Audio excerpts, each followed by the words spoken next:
God, but I am not a violent person, I will not fight with anybody. All this is just make-up. If they provoke you sufficiently, you will fight. Like, for example, let's say you believe God has 4 hands. I believe God has no hands. These are two belief systems. Tomorrow, out of your love for God, you put 100 feet tall statue in Coimbatore city, of course with 4 hands. But suddenly I feel so hurt. These 4 hands look so ugly because God actually has no hands, because that's my belief. So tonight I will go to that statue, I don't intend to cause any damage to your God, just to make him the way he really is, without hands. So I just cut off the 4 hands. Tomorrow what will happen to you? You want to cut off my hands, isn't it? Simply because you believe one thing, I believe something else. As long as people believe in something, conflict is inevitable. Because you may say, no, we are all brothers, we are all one, everything is okay with us. All this bye-bye stuff, when we really have to come to a point, when I believe what I believe is right, I will try to manifest it. I will try to make it a common thing everywhere, isn't it? Yes? Once I believe what I believe is the truth, naturally I will try to impose it on other people. I don't call it imposition, I call it saving you from ignorance. Yes or no? Once I firmly believe that this is the way God is, I will try to put it on to you, just to save you, not to hurt you. But you will get hurt, because any imposition hurts. When you resist, I will use other methods to put it into you, whatever those methods are. Sword has been used, money has been used, every kind of inducement has been used, isn't it? Simply because I believe one thing, you believe another. Religion is not about belief system. All religions started as a method to turn inward. But it's an inward step. An inward step can be taken only by an individual, isn't it so? It's a very intimate thing, something very, very concerned with only with you, nothing else to do with anybody else. But when people try to organize this inward step, naturally it gets distorted. Now we want to do our religion on the street. Religion cannot be done on the street, it can only be done within you. If you become truly religious, you must be beyond any kind of conflict, isn't it? Both within and outside. That is the whole crux of the religion, isn't it? But today religion means conflict. If you utter the word religion, you're talking generally in terms of conflict that is happening in the world, isn't it? This is because you have reduced an inward step into your set of beliefs. Because if you have to take an inward step, you have to transform yourself. If you have to believe something, you don't have to transform yourself. You can do whatever nonsense you want and still believe God is up in the heaven, isn't it? Yes? The crudest people, the cruelest people on the planet have always been talking about God, isn't it so? Yes or no? All the warmongers in the world have been talking about God, isn't it so? And God has been helping them.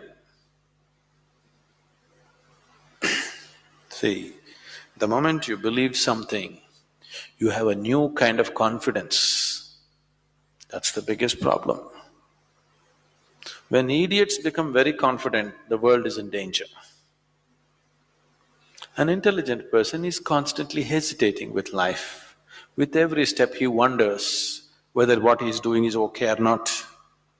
But a fool has absolute confidence.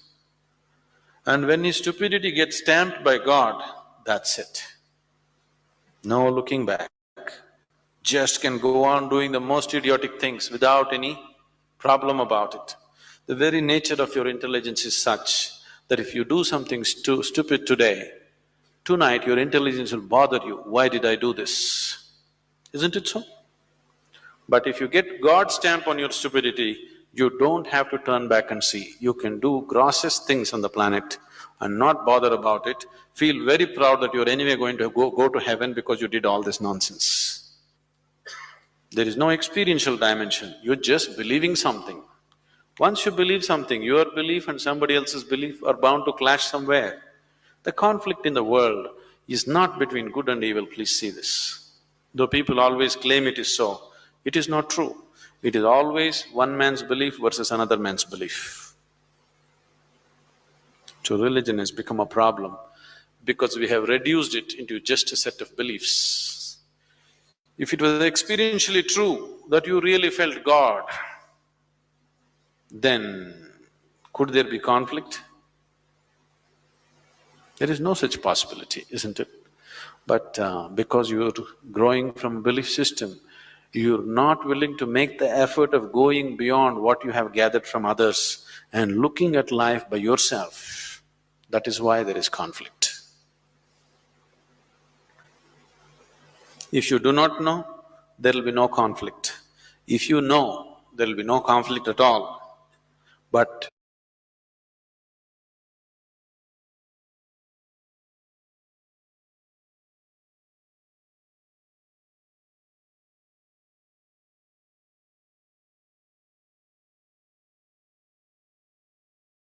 This one na for EEDC o. Get online in minutes. Web.com's AI Builder makes it easy.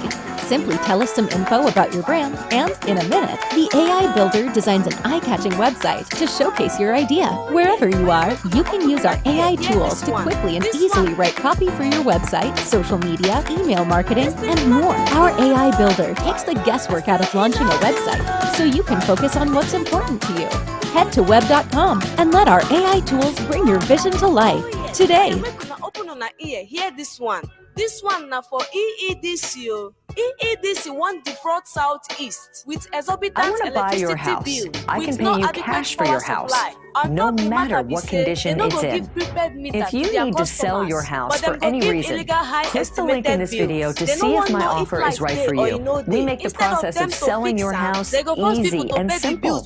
No commissions, no fees. We'll buy your house in as-is condition, and you pick the closing date. No appraisals, no repairs, no hassles. All offers are completely confidential, and there is no obligation whatsoever. Even when they dismantle to repair community transformers wey spoil, they no go repair or return it to the communities. This issue don tire people o. Anambra State Governor Soludo, im don pay 100 billion naira to Emeka for an EEDC. This matter dey under agreement to provide light o, 24 hours light o. But from March 2023 until now, Anambra State still dey for darkness. Emeka don frustrate other companies wey wan give us light. The koko be say EEDC na the reason why Southeast no dey develop. This thing no dey good o. I say e no good o. This thing no.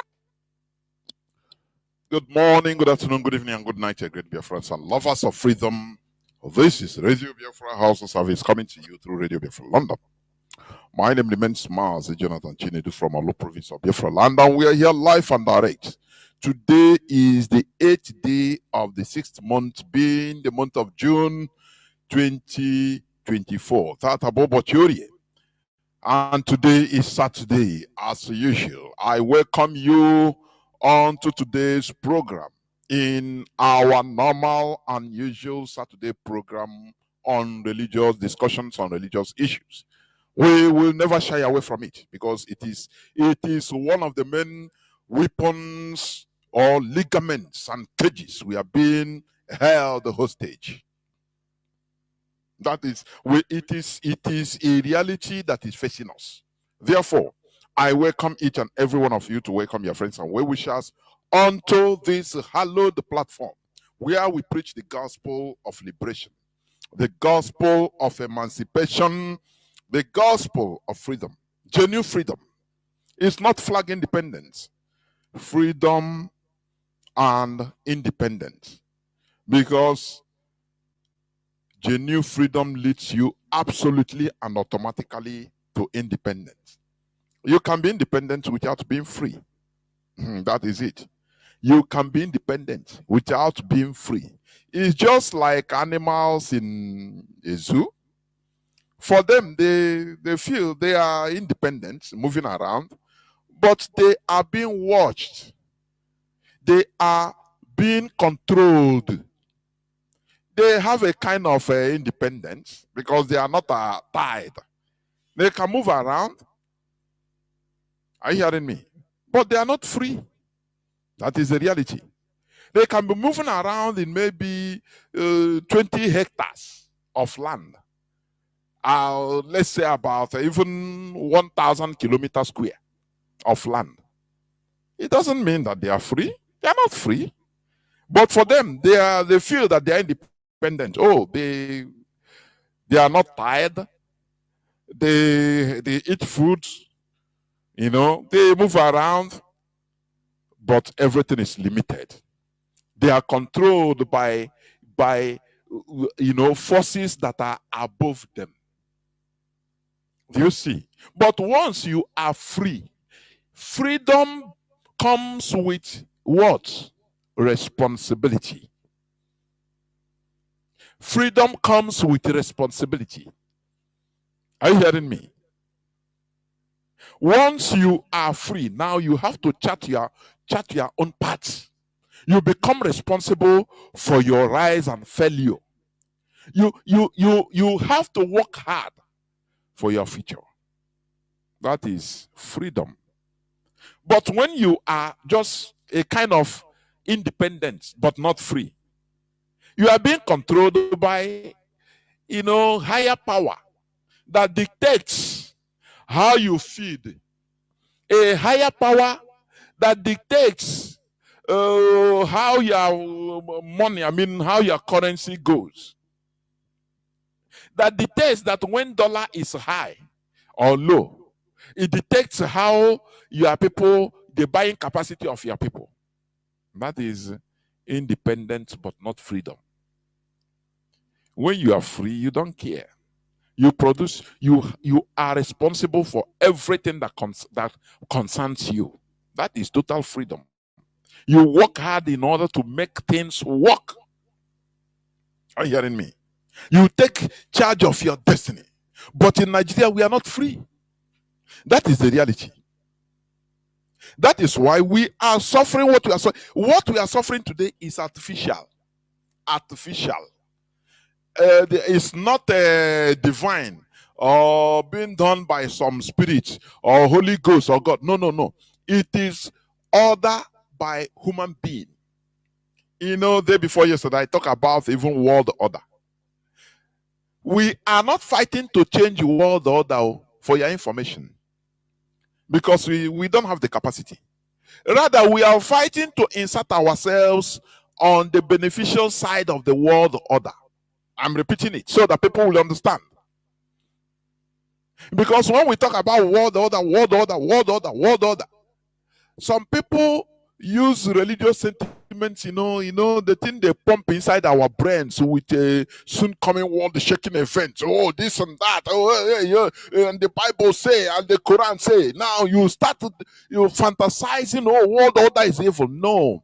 There must be orderliness in the house, in the community, in the kindred, in the province, in the local government, in the state, in the country, and in the continent, and in the world. Don't you see how Economic Community of West African States, ECOWAS, schedule their own regional order? With Nigerian passports, even with only ID card, you can go on through road to most West African countries. That is an order. Is orderliness. That is the way human beings schedule it. But if you are from any other side, passport is requested. Do you see? It is human beings that chart order. So let us stop seeing this world order. Oh, this world order. The powerful dictates the order. It's normal. During the Roman Empire, during the time of the Roman Empire, they dictated the order of the then world they are controlling. They dictated the order. What we are fighting for, agitating for, is to be on the beneficial side of the world order, not to change the world order, because you cannot. The people that established the world order, they worked hard for it. They sacrificed their lives for it. When we talk about going to space, for example, do you know how many people perished? I think even, is it 2001 or 2002? One American vessel that is coming, is it Atlantis? If I'm not mistaken, that was coming from space, coming down. It has some astronauts inside. He disintegrated on A. I watched it live that time. I think 2001 or 2000. Thereabout. I watched it. On video. It was before you know, he disintegrated on A. Live. And the whole astronauts, you don't know, even their pieces, many of their pieces were not recovered at all. They just blow into pieces. These are people that we are trained with millions of dollars, each and every one of them. Do you think that they will finish this sacrifice and just give it to you free? You will just be in your Neanderthal home and village with your primitive way of thinking. Now you will buy everything with money. Money you didn't create. Money that was also created by men, by them. And you think they will give it to you free? You must sacrifice. That is why the restoration of Biafra, every time we cry and lament, no, you must sacrifice in order to be in that part you want to be. That is the rule of the world. Do you see Mazi Nnamdi Kanu? Is he not suffering today? Is it not what is glaring in our face? He said it with his own mouth. That a genuine freedom fighter, there are 3 places that is waiting for him. Either he's in exile, or he's in jail, or he is 6 feet below the ground, inside the soil, dead. That is the position of a genuine freedom fighter. Any person you see that is a freedom fighter, and he is in the midst of his adversary, his oppressors, eating and dining with them, showcasing his cars and houses he got, eating and dining in his oppressors' home. Know that is just deceiving himself and deceiving the gullible. Or do you understand what I'm saying? So I'm telling you, for you to understand that what is happening today is not something strange. People have passed through this and even more. People passed through this and more. They sacrificed and they got what they want consistently. So without taking any much time, I will just read some news headline. News headline, please. Just a few before I go into the subject matter of today. There is this news about what happened in Zamfara. The other day, the governor of Zamfara was calling on United Nations to come and help them resolve, fight insecurity, which they put. What baffles me is this. Boko Haram has been fighting Nigeria, killing innocent people, destroying millions, sending innocent people into refugee camps, internally displaced, they call them, but they are internal refugees. For how many years? Since I think 2002 till date, actively. Nigerian army, Nigerian government is not able to fight them. Is not able to win them. Don't you see that there is something sinister? There is something happening. Biafra war, within almost 3 years, they came like a hammer and they use everything. in order to destroy Biafra. Both blockade. See, land a blockade. And within 3 years, they put down, Biafra was defeated. But ragtag, the Boko Haram terrorists, ragtag, they cannot be defeated since how many years now? Since 22 years now. They are still active, taking in charge of swaths of land. Don't you see that there is something that is happening? It has been this Boko Haram, ISIS, all of them Fulani headsmen, terrorists. They are doing works. They are doing the job of people that send them. Don't you know that? They are doing the job that is in the interest of some high people, like the British government, without knowing it. They are doing the job that favors the West. So that's why they are playing, hypocritical games. No, the Boko Haram, we are fighting. The joint task force, they will come. America sent troops that we are able to liberate only one hostage by Boko Haram a few years back during Trump administration. But they are not able to help Nigeria defeat Boko Haram. No. Honestly. But Biafra, immediately they came hard. The whole world gathered and they put down Biafra. They blocked everywhere. But Boko Haram, there is a porous border. They are not able to block there. No, they cannot block it. No, they can't do nothing. Zamfara governor is shedding crocodile tears, calling the United Nations. He's not calling Nigerian military because Nigerian military is it cannot do it. He's calling United Nations. Come and help us fight insecurity. That is what they know what they are doing. Look at what happened in Aba. Oh, they killed soldiers in Aba, which they did. I called it, smoke screen. The Nigerian president said, give me something just to destroy to go and discourage people, destroy people, so that people will run away from Aba. In order to make Alex Oti fail, number one, to try to destroy IPOB, number two. These are the things they want. Are you hearing me? They don't want to see any part of Biafra land that is going on development, that is being developed. It's a policy, British policy, through the Nigeria Caliphate. They don't want to see any part of Biafra land doing very well. They saw that Imo State was the most peaceful of the whole Nigeria. The most peaceful. People come and lodge in hotels and things. We are moving, security everywhere. Now, it is not in their game plan. It is not in their plan. They say, no, how can we leave these people? That is why they imported Hope Uzodimma. They gave him a mission. They know how to use them.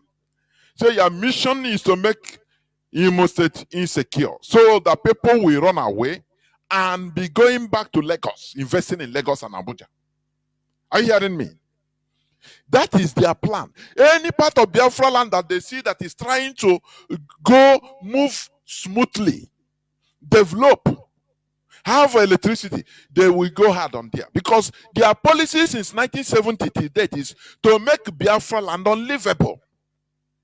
To pursue people so that you continue going to Lagos. As that moron, is it a chief priest? He said, I'm going to take going to Lagos because Southeast is not safe. This is, you see, BBC carried it because this is in their agenda. They want you to be running away to Abuja. Our land will be desolation. So that it will be only the source of crude oil and gas and raw materials only, natural resources. They will now have every audacity to come and exploit everywhere. Are you hearing me? That is in the game plan. Any part of Biafra land that they see that is cool, that people are trying to coming back, developing. The development of Aba, rebuilding of Aba by Alexoti is not in the plan of Nigeria. Britain will tell them, are you not seeing that, man? Tinubu, what are you doing? Do something and pursue people from there. Because no part of Biafra land should be developed. That is their game plan. If you don't know it today. They like it when they see that, oh, it's only Christmas, you go back to your land. After Christmas, maybe January, highest first week of January, second week, you move out. You start trooping to Lagos. They love it. You understand? That is why any governor, any Igbo governor, Southeast in general, they give him the free hand to loot everything, but don't develop. So Lex Oti came and tried to defy their policy. Do you see why they did what they do? Do you see why they instigated that false flag operations of shooting Igbo military officers? Igbo military officers that are supporters of IPOB. Are you hearing me? In order, they now send 10,000, up to 10,000 soldiers in Aba to discourage people. If you are moving, oh yes, raise your hand. Imagine that you are an investor. Do you think that you can go to Aba to invest? You say, nah, if it is like this, your wife will tell you, let us go back to Lagos. I cannot be sovereign. You see where they wanted to even kill me. They told me to come down from my car. I have to come down. The driver we have to raise our hand everywhere, every 100 meters. Raise your hand. So they make life unbearable. That is what Nigeria is for Biafrans. That is the way Nigeria is programmed for Biafrans. So that our land will be unbearable for us. So that we run away. You run away, you jackpot to Lagos. You jackpot to Katangura. You go and live in Kaduna. You go and live in Abuja. Now you feel safe. Instead, you run away and go abroad. It is in their game plan, in their order. It is in the order they instigated. The order of Nigeria. That is the order. The Nigeria order. Our land should be made uninhabitable. Therefore, any place they see that our people are at ease in the whole of Biafra land, they put problem there. They instigate problem so that you run away. Are you hearing me? Now, today, let me read this news. It say around 300 terrorists invest in Zamfara communities. Kill 7 policemen, 5 others. July 7, that was yesterday. That was the one I read the other day on 14th of last month. Was the news of that day was around 500 community members who were kidnapped. 500. So it doesn't make it is nothing again in the Nigerian news. It's nothing again. But remember, what did they use in chasing away Good Luck Jonathan? Bring back my girls. Where is Obiageli or Ezekwesili? What is her name again? Those that carry, people that when they are being used, they don't know. They carry it on their head against their own brother. Oh, bring back our girl. International community. They show his picture. We go and visit Michelle Obama. And then Fulani promotes her, given funding, everything. Say move. They use you to destroy you. Where are they today? 300 people being, the other day, about 500 people kidnapped in Zamfara. Where are they bring back our girls? Do you hear it? To the extent, Michelle Obama, Barack Obama talk about to bring back our girls. Where are those people today? Is one life more better than another? You see that once something is going as a plan, as they put it, now you see them, they will not make noise. Where is Obiageli Ezekwesili? Bring back the head of Bring Back Our Girls. The worst part is this. It is the Igbo people they normally use in Nigeria to even fight against themselves. Agin Ironsi was used. He quelled general. He quelled the coup of Zogo. He stopped it. Do you see it? Don't it trouble you? They always use our people in order to fight our people. Which means they are willing to. Do you remember what Mazi Chinedu said the other day? That in America, in UK, in many parts of the world, the West have prepared the Igbo saboteurs that are going to be used. Once they hear that Biafra has come, once there is a referendum that Biafra has come, they are sleeper cells waiting in America. They are weapons waiting. As I'm talking, many of them are hearing my voice today. So that, we have archives, so that when it will happen, you will refer to what we are saying today. They are there waiting. The ones that, they will be sponsoring them. Sponsoring them. They will push money to them. Say, oh yeah, go, do not agree. Put this. Don't agree. Bring problem. And they will bring problem. It's sure. They fool America. They fool America. I am telling you. They fool America. Even international friendly intelligence is telling IPOB that beware of, when Mazi Chinedu is talking, maybe you don't decode something. You think it's just ordinary talking. It is international intelligence. People that talk and the world listens. When they advise IPOB that you are people in America, there are many people that America is going to use even in future. Because they know them as saboteurs. And they use them. They will use them. Do you think that when Mazi Chinedu is talking or writing, anything he writes there, do you think he's just writing it for your pleasure or for it to entertain you? No. You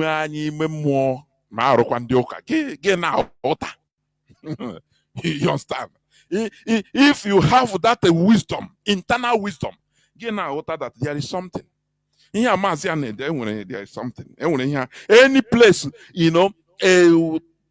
a child is crying, pointing hand there. According to our day, just so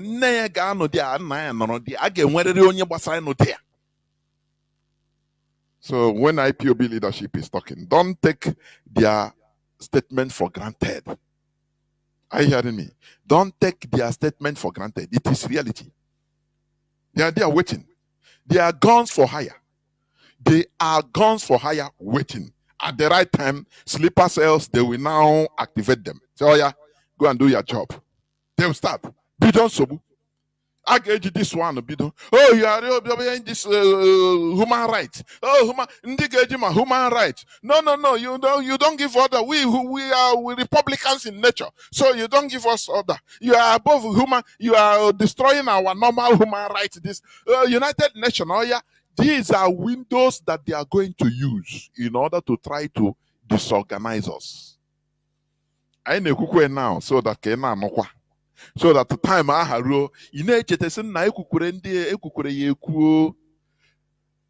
because they will even distribute money. They can knock at your door to distribute money to you. Don't join us so that because we are Republicans in how they know how to use the quotes of something that resembles reality to get you, but be at a large. So, as I was saying, the news headline of it, around 300 terrorists invade Zamfara communities, kill 7 policemen, 5 others. Where is Nigerian military? No, they are in Aba. They kill 7 policemen, 7. If you read the body, even some people say it's 12 mobile policemen they killed. Once they talk about in Nigerian newspaper, said 7, add another 0, maybe 70. Are you hearing me? Now, 5 policemen. Is the Nigerian 5 people, 5 military killed, is their life more important than 7 policemen in Zamfara communities? And 5 others. Okay, they write it here. They say 7 policemen, 5 others. You see? Now, is their life more important? Why is it that they send the soldiers in our invade everywhere, killing people? Whereas the nucleus of terrorism in Nigeria they leave it. If you read, if I read the thing, I laugh. I am telling you. I am telling you. There is nothing. They just play it down. When contacted by Sahara reporters for comments and updates, the state police PPRO, Yazid Abubakar, said he was aware of the incident but will find out. You see how they play it down? Do you remember Abaon? Before you know that one, our governor of Imo State has spoken now. Why Nigerian soldiers, brave soldiers that are serving their fatherland. Before you know, Tinubu have given out memo. So there's kill IPOB. It is IPOB. It is them. You kill all of them. Before you know, more than 10,000 Nigerian troops have been shipped in Aba, and they are killing people openly. They are raiding people, destroying people's properties. But in Zamfara, nothing. They said they contacted the police DPO. He said, no, I am aware of it, but I will find out. And the chicken is in a country, the same country we are all in. And every time they'll be talking about peace. Oh, unity. Oh, we need the unity. We are unity. We want peace. How can you have peace where there is no, justice? How? Tell me how. Tell me how. You don't draft, soldiers to Zamfara. You don't, the other, every day by day, so go to everywhere, Jikawa, the news is, even to the extent in Niger State. In Niger, Abuja, how many kidnappings in Abuja? How many killings in Abuja since all this time? What happened? No soldiers drafted there. But in Aba, on their Qurashi now, they hated people. Why should Igbo man even behave like others? Why? You see, different types of treatments. We are treated differently because we are Biafrans. Do you see? Do you see? But every time they want peace and unity. We want peace and unity. You can never have it. Stop talking about peace. Talk about justice and equity. Peace and unity is a byproduct. You don't fight for peace. You don't. You fight for peace. Equity and justice. That is what you fight for.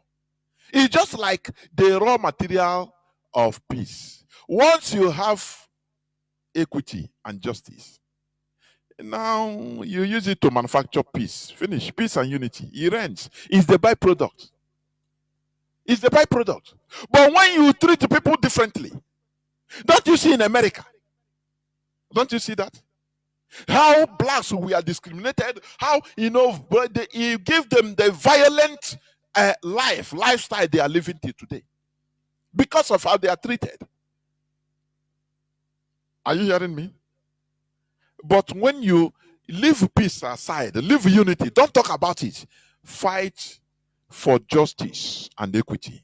Once you get to these two raw materials, now the byproduct of those two raw materials is what? Is peace and unity.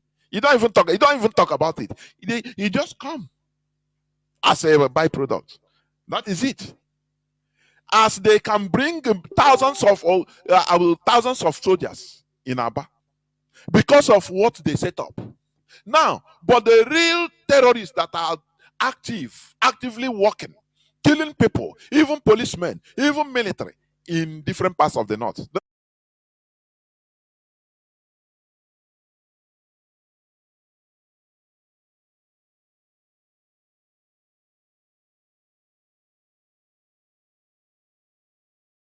Thousands of soldiers in Aba because of what they set up. Now, but the real terrorists that are actively working, killing people, even policemen, even military in different parts of the north. Thousands of soldiers in Aba because of what they set up. Now, but the real terrorists that are actively working, killing people, even policemen, even military in different parts of the north. Thousands of soldiers in Aba because of what they set up. Now, but the real terrorists that are actively working, killing people, even policemen, even military in different parts of the north.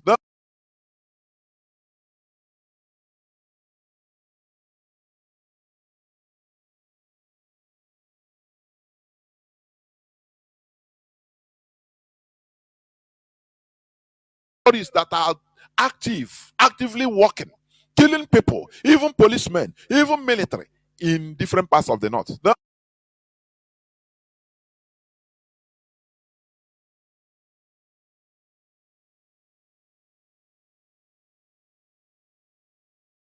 are actively working, killing people, even policemen, even military in different parts of the north.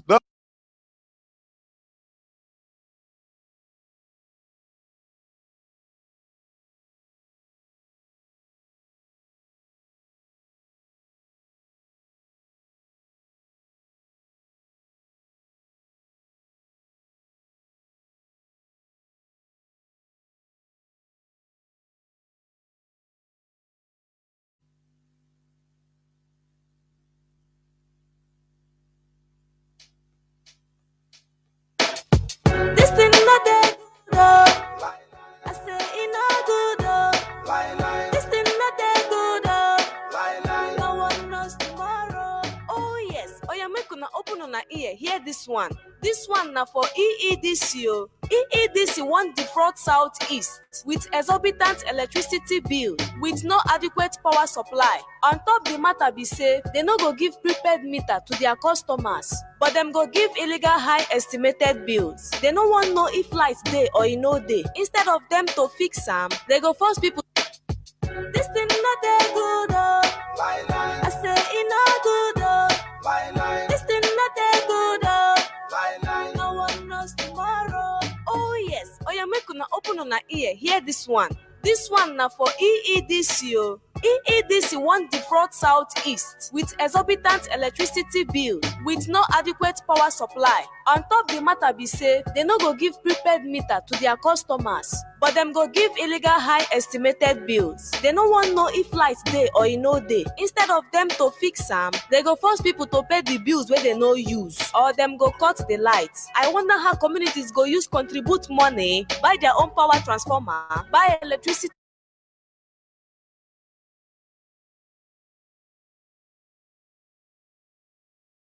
give illegal high estimated bills. They no wan know if light dey or e no dey. Instead of them to fix am, they go force people to pay the bills wey they no use, or dem go cut the lights. I wonder how communities go use contribute money, buy their own power transformer, buy electricity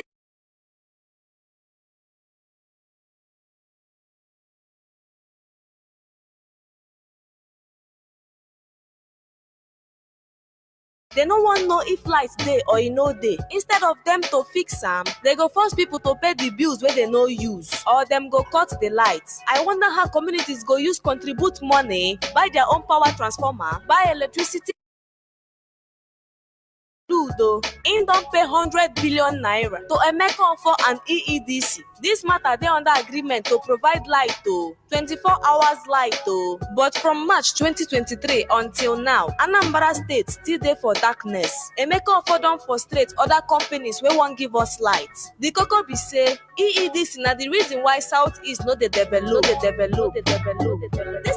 dey good o. I say e no good o. This thing no dey good oh. No one knows tomorrow.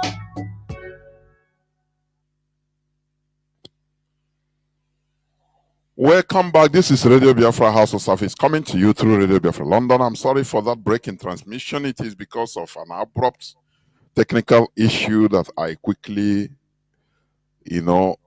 put under control because I know check everywhere because of issues. It can come out. So we must continue. I hope my voice is coming out. Let me see. I hope my voice is coming out. Coming out clear. I hope so. I hope so. I hope so. Yes. Yes, my voice is coming out. Yes. So, as I was saying, the more they brutalize us, the more they marginalize us, they make us, Repeating your system. Yeah. Mazi, I think my voice is back, please. The more they brutalize us, the more we become radicalized in the pursuit of Biafra. For your information. Yeah, where there is a what do you call it? Terrorists everywhere. They don't go. In Zamfara, it's everywhere. Terrorists are terrorizing their citizens in Zamfara, in Sokoto, in Adamawa, every day. No, Nigerian military, that side, they don't care because it's part of the agenda. But in our land, once they will, at any slightest pretense, they will come and, brutalize our people. Don't you see that? Don't you see that? Another news say Boko Haram terrorists attack commercial. Let me bring it out. Boko Haram terrorists attack commercial bus in Yobe. Execute 3 identified Christians as Christian Association of Nigeria laments. You know what they know Christians is lamentation. Now go to the book of Lamentation.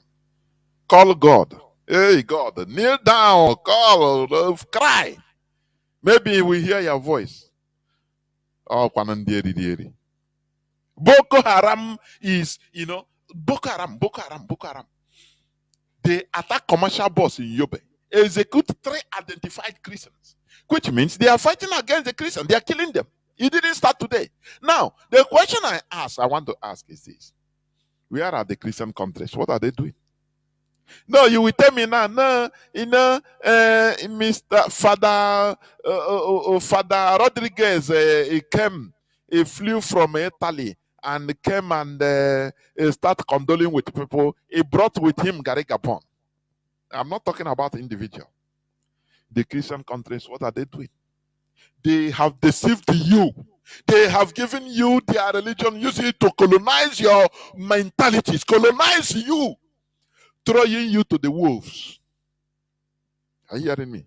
Can you just let us come cool down, because I cool down. Let us discuss now. I want you to think this.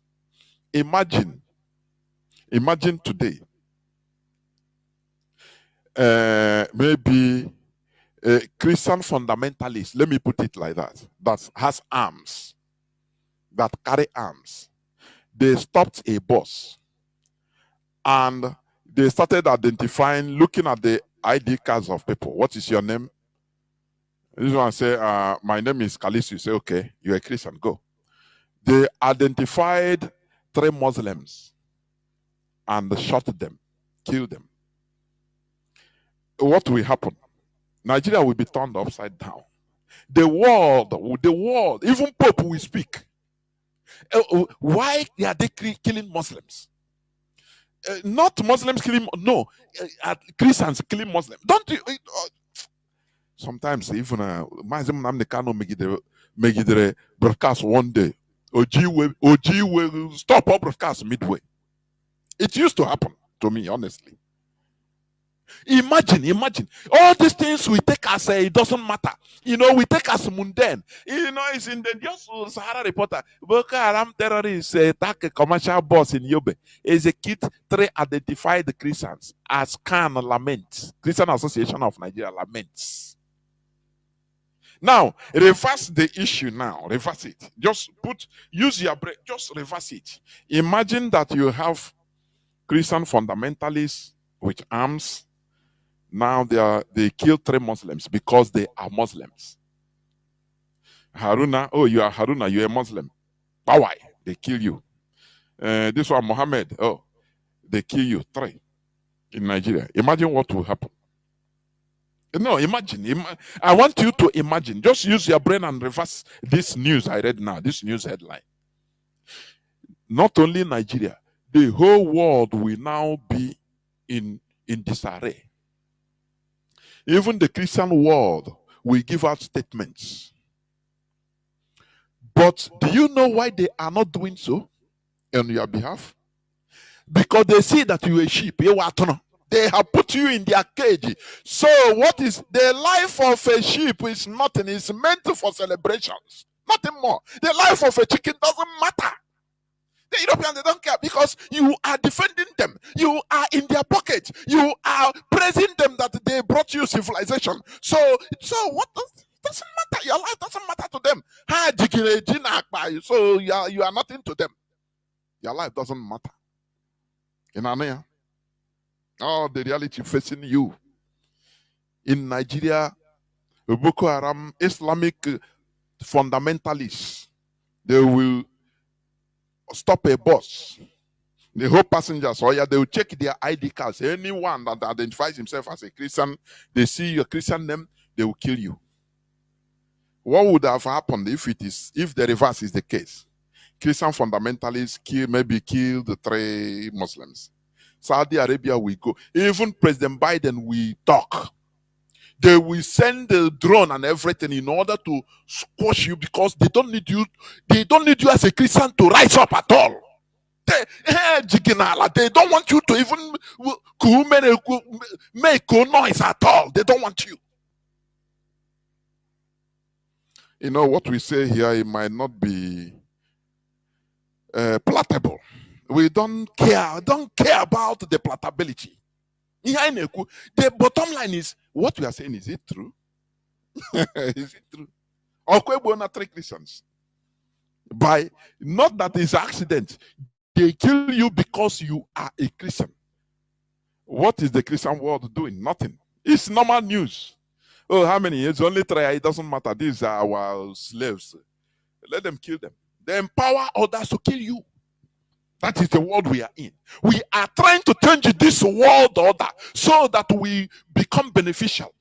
We put, we put ourselves in the beneficial side of it. That is what I mean. Are you hearing me? So that our lives will matter. So that when something happens to us, it will raise an outcry. But as you are in Nigeria as a Christian, you are nothing. Tomorrow people will go to church and shout hallelujah and give tithe and offering. Nothing. These people that have been killed, they have died. They are not killed because of any other thing, but because of their religion. Now, what are those religious people or the same Christians? What are they doing for you? Nothing. Do you see it? Your life as a Christian doesn't mean anything in Nigeria. It doesn't matter. Even the people you support, you demonize your ancestors. The people, they turn you against your own. You start demonizing your ancestors. Everything about us is evil, is bad. But you praise them. Oh, they give you civilization. They give you this. What are they doing for your life? Because they see you as that sheep you are. So you are of what use? Anytime they want, they slaughter you. Anytime they want, they slaughter you.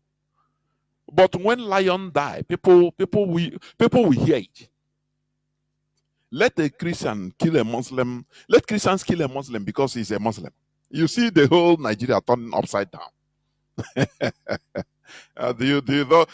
Why don't you see why you are being called a sheep? And you accept it. You gladly accept it. You are a sheep. You are a sheep. The Lord is your shepherd. Your slave master is your shepherd. And you do not want. But you are praising the Lion of the tribe of Judah to be your guide. A lion being your guide. To eat you. Anytime he wants, he will send his agents. They will chop you. As they have killed you now, 3 Christians by Boko Haram. And your life, it doesn't matter. Christians lament. Oh, they will go and pray for Jesus. Tomorrow is Sunday. You go. After lamenting, you will still give God to activate God. You are God. To activate him into action, you will give. You will pay money. Or you give so that God will act. And they are atagono. I aputago from that of bondage. Are you hearing me? I am saying it. Pump and plain. We have come out from that bondage. Or bondage call. Now, let me also, terrorists continue attacks in Niger State, kill 7 persons, kidnap 20 others. Okay? The same, in Niger State. Terrorists continue attacks in Niger State, kill 7 persons, kidnap 20 others. In Niger State, that is even the capital. Abuja. Remember, Abuja was out of Niger State. It's there. They don't care. They don't send thousands of military. All they care is anything Biafra. Oh, they send, kill them. They're not supposed to rise up. They're not supposed to talk. They want to continue putting fear in us. There is there is a way. Even nature made it. There is a way you continue, dealing with something, hurting something. Even your body will react naturally. If you're, for example, you see people that are using hammer, or boxers. Let me put it like that. Look at their palm. If they shake you, you will know. People that are using hard objects, hitting their hands on hard objects. You see that their palms are very, very hard. Why is it so? It is natural reaction, natural resistance that is being produced by the body. When you continue putting pressure in the palms of your hand, every time it pains you, it will pain you to the extent that at a time that the cells in the palm will put up resistance. And they will multiply different layers of cells. That is the hardness you are seeing. So that in order to resist that, it's natural. So Nigeria, do they think that they will continue harassing and killing us and forever? Since 1966 till today, they continue. They have been killing us, brutalizing us. They thought that we will continue diminishing. A time comes, people will rise up and say, nah, that thing that will happen tomorrow, let it happen today. Kill all of us. That is the law of nature. It's natural. So, Bruyanuche, you understand me? There is no way they can continue intimidating us forever. And we continue lamenting and running. No. A time comes, we start resisting. Say no. It cannot happen. We start resisting. Resistance becomes the mantra. That is it. Because we cannot continue always yearning and crying and they are doing all this, complaining. No. We have to rise up. Where the terrorists abound in the north, in Niger State, in Yobe State, in killing Nigerian police and killing Nigerian military. Nigerian military does not go there. But they have power only against Biafrans. And let me tell you, this description of Biafrans as peaceful people, Nandi body peaceful. It's before I love it, but with the level of understanding I'm exposed to now, I hate that mantra. We are peaceful people. We are peaceful people in the midst of wolves. You cannot be a sheep or a chicken in the midst of a zebra, in the midst of a lion. It's impossible. You will die. You have to develop that resistance.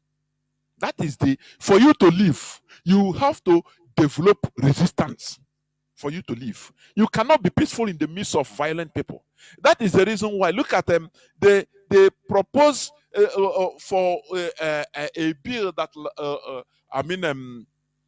what do you call it? Cattle.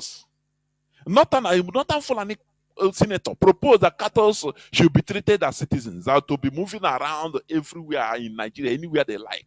Don't you see that there is something terribly wrong? There is something happening with their cows. Don't you see that? Do you know that during the Biafra war, as my uncles and people that went to the war, as I had, they say even sometimes they use this cattle in order in the bush. The Nigerian soldiers use the cattle as a war. The first wave they will send cattle. Cattle will be coming. As they are coming, they are making noise in the bush. Now Biafrans will not know that they are cattle. They will thought that it's the soldiers, human beings that are coming. The Nigerian military. They will start discharging their weapons. Their bullets on them. Because they believe that the Nigerian soldiers believe that the Biafran soldiers' weapons, ammunition, they are limited. So they want them to finish their bullets on the cattle. Now, after that, once they see that their bullets are down, now the real soldiers will now in behind the cattle, far behind, start coming. So they have been using it as a weapon of war, cattle. And they have been receiving funding from Bill and Melinda Gates Foundation.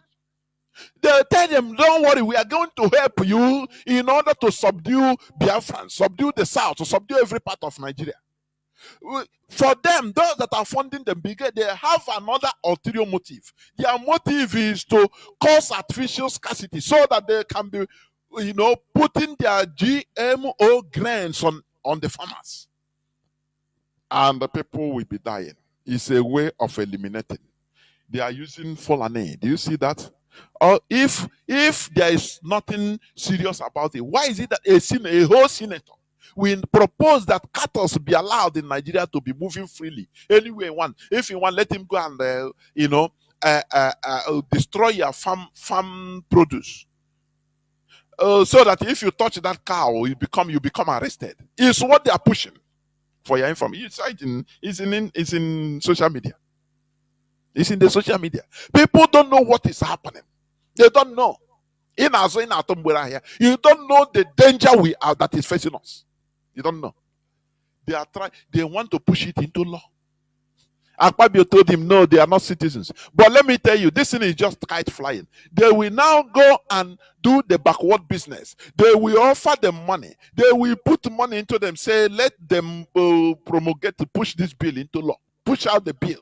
That cows have the right to roam anywhere in the country as citizens. And they will do it.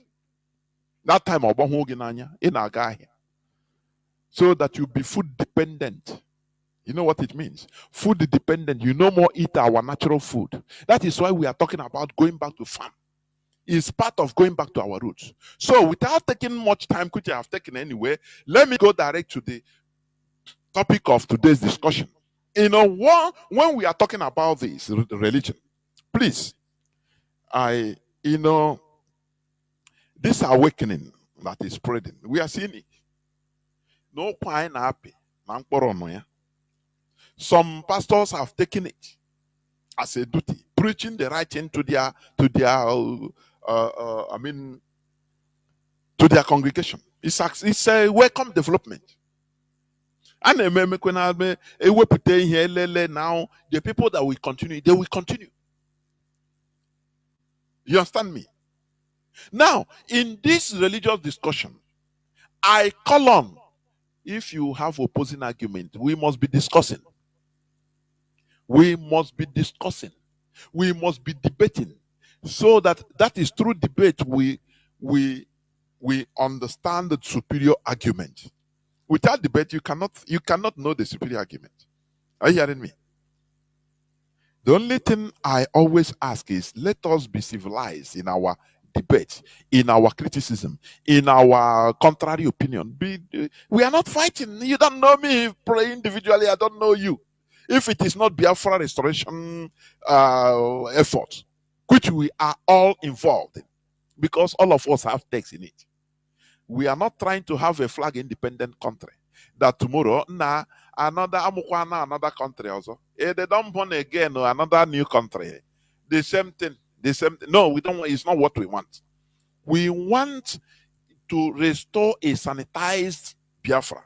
Do you know how sanitization starts? Sanitization of the country starts from the sanitization of individual brains. Whenever you meet a student of Radio Biafra, you know now, when you speak, it doesn't matter whether he goes school or he no go school. That is not the problem. When a real student of Radio Biafra, in the midst of 10 people, 20 people, he commands respect. When he speaks, people will start listening. This type of knowledge. That is what we want Biafrans to be. That is what we want, the way we want the Biafrans to start reasoning. Because when you reason like that, with that sanitized brain, we will build a sanitized civilization, an advanced civilization. It starts from your brain. That is why we go direct to the brain.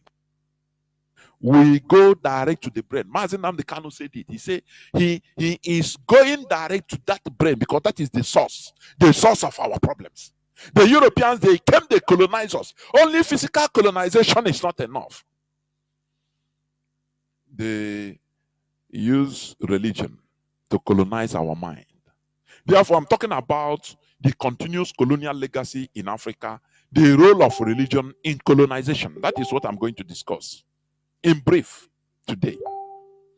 The role of religion in colonization. Arguably, the swift European colonization of the African continent, as crystallized by the Berlin Conference of 1884-85, would have been impossible without the insidious role.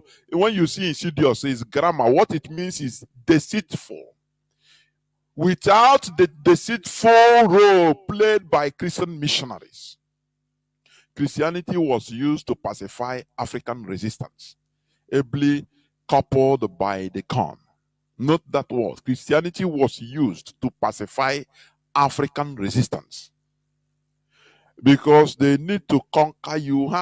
They have to enter into your psyche, into your mindset, to mellow you down. So that when you start talking, when you want to resist, they will quote for you that no, that the weapons of your warfare is not carnal. Are you hearing me? So why are you fighting a carnal war? It is not scriptural. They bring you down immediately. You say, now, yeah, it's written. Now they will tell you, instead of fighting this, go to prayer. Lock yourself in your room and pray. All these are foul. All these are, mental kitchen. So that pacification, so that you don't resist. You don't resist the colonizers. Are you hearing me? Here we preach reality for your information. It might be paining you. But do you know, it doesn't, as long as what we are saying here is reality, you can challenge if you want. Only in a civilized manner. What I hate is ranting, to come and call and start ranting, warning me, ranting. I come cut all, I don't want to make you become. Cut all get off immediately. Or what am anything? And what don't you with them? Just all button me like this, yeah, gahaga. So go and rant. But when you come with open mind for beneficial, symbiotic debates, I know I'll give you all the time you want. We will talk and discuss as brothers, because that is what we are going. That is what is waiting for. We must continue discussing to get it right. Are you hearing me? We must continue discussing. The awakening of the Europe, the time of European Renaissance, which you are enjoying the proceeds today.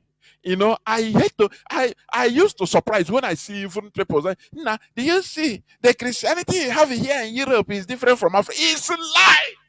I don't know. It's a lie, it's something. Oh, the only difference is, what makes the difference is the mentality of the people. Europeans went for the, cerebrum, that is the brain, the frontal lobes of their people, and opened it. Now, when you open, if you see somebody that is awakened, an awakened Biafran, he grew above religion. I was talking with somebody privately one day. He's a member of the DOS. He made me laugh. I say Mazi hapo religion. Now anyway, you when you can your choice but just mix up with people. Oh, you when you can ban a mosque. You guys don't have me. Because you grow above religion, nothing can bring you down again. Oh, how can voodoo? Move. I'm saying Mazi, now so it be me. I'm lonely. Maybe no ndị voodoo no here na-eme nna m ga-asọ ene ha a na-eyiri edem yiri kwere odukwure ihe ọ na-ekwe m kwerekwe wo emechaa na onye ọ na bie ibe ya ọma eyelasha. esikwa na ọwụrụ ndị ịgakwa ahụrụkwa na ndị ọ na-anọ ọkụ n'ọnụ ndị evangelic gị ịgakwa dị so na ha mere whoa just to enjoy yourself, to make sure to enjoy. That is it. But what they do, you grow above it. An enlightened person grows above religion. That is what the difference between the Europeans and Africans. They grew above religion because they, mentally they are above. Once you grow above, you relegate religion. Religion goes down in your life. That is what is happening in Europe. It's not because it's not the same religion. No, it's the same religion. But the human beings are different. Because their mentalities are different. They are different. But it's the same religion. Pope will come and give mass. The same thing. He will give order. It will be carried out in Nigeria. He will give out mass. Bishop will give mass. The same thing they are preach. The same thing. The same church they build. The same thing. But the mentality of the attendants are different. Because they have grown above religion. That's why in Europe you see people, when you talk about the story of Jesus, they tell you they don't even know what you are talking. You talk about the story of Muhammad, they don't even know what you are talking. Because that is not their problems. They know that they are human beings that are in control of this world. No more religion. Not one spirit. As long as you continue believing that there is one spirit that is in control in Nigeria, you continue praying. Oh, that spirit I saw in social media where they brought out one child. He's praying. Hey, God, now I need my down. Chineke, I need down praying. Now, Yokwagi, help me to grow up well. And I wrote there, I say, let us leave this thing. Train our child to be productive. There is no one spirit, one big spirit that is going to do anything for you. That is the difference between what you are seeing as a European Christianity and African Christianity. He is in the head, is the people, the human beings, not the religion. No. The religion is the same. But the mentalities are different. They use it to subjugate us. It is not our thing. For your information, it's a colonial tool. These foreign religions, Islam and Christianity, they are colonial tools because without it, the colonization will never be complete. They have to colonize you, be in charge of your mindset. As they kill you in Abbas, they are killing us in Abba. You go to church, they Akashie Gobi, saying, don't worry, God is watching everything. God will kill them. Those your enemies, just go and pray. Don't do anything, no. Just go and pray. God will kill them. Now lie, God know they kill your enemies. God will not kill them. You hear me? It's a deception. God is still alive and kicking. Are you hearing me? Basanjo is still alive and kicking. Many of them that killed our people in their millions, they are still alive and kicking. Even if they die tomorrow, it's not God that killed them. Never.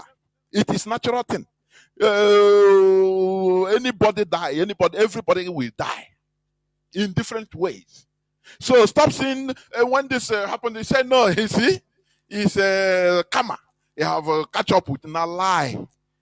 Now normal natural thing. It might be coincidence that it happened that time. Now you take it. Don't catch your bindino now. The comfort of weak people. You start watching for one spirit to bring the person, kill the person. Now lie, they happen. I tell you. If it happen, if that thing is true, we will be on top now. You will send out spirits, pray. Now, spirit will even go and subdue America and carry you on top. Kill the whole people in White House now. The spirit. But it doesn't happen. It's not true. So stop being deceived. It is all, we are human beings in control of this world, nothing more. No spirit. For your information, all these things you are hearing, they pray. Nigeria is the second most prayerful country in this world. And where is it? What happened? The first prayerful country, according to the latest list, was Afghanistan. Nigeria second. What happened? Does it make Nigeria number one peaceful country? The answer is no. Does it make Nigeria number one economically stable country? The answer is no. Then what is the need? You see that all these are scams. Scam just to make you happy. We are not here to make you happy. What we are here doing is to tell you the truth, even if it is bitter to you. If you don't like it, you close your ears. That's it. So let me continue. King Leopold of Belgium, we have known this, in his secret letter to the Christian missionaries, told them to take away the Africans' identity and pacify them into docility that would make the exploitation of their natural resources for profits an easy process. Is it not what is going on today? Is it not what is going on today? When you check, they say, now God go punish them. No, now God, don't worry, we they pray, God go punish them. God no they punish them. Now you they punish for being docile because they have kept you docile. You they hear what they talk. They have, God not they punish nobody. It's human being that should punish them because we are in control of this world. So King Leopold know this. He single-handedly, took Congo as his obobo, his farmland. He claimed that it is his private property. Are you hearing me? That is why one of the reasons why this Berlin Conference of 1884-85 took place. Because Europeans want to establish border to the property of King Leopold of Belgium. He is a saint today. King Leopold single-handedly killed more than 20 million Congolese, but he's a saint. He's a saint. King Leopold, Saint Leopold,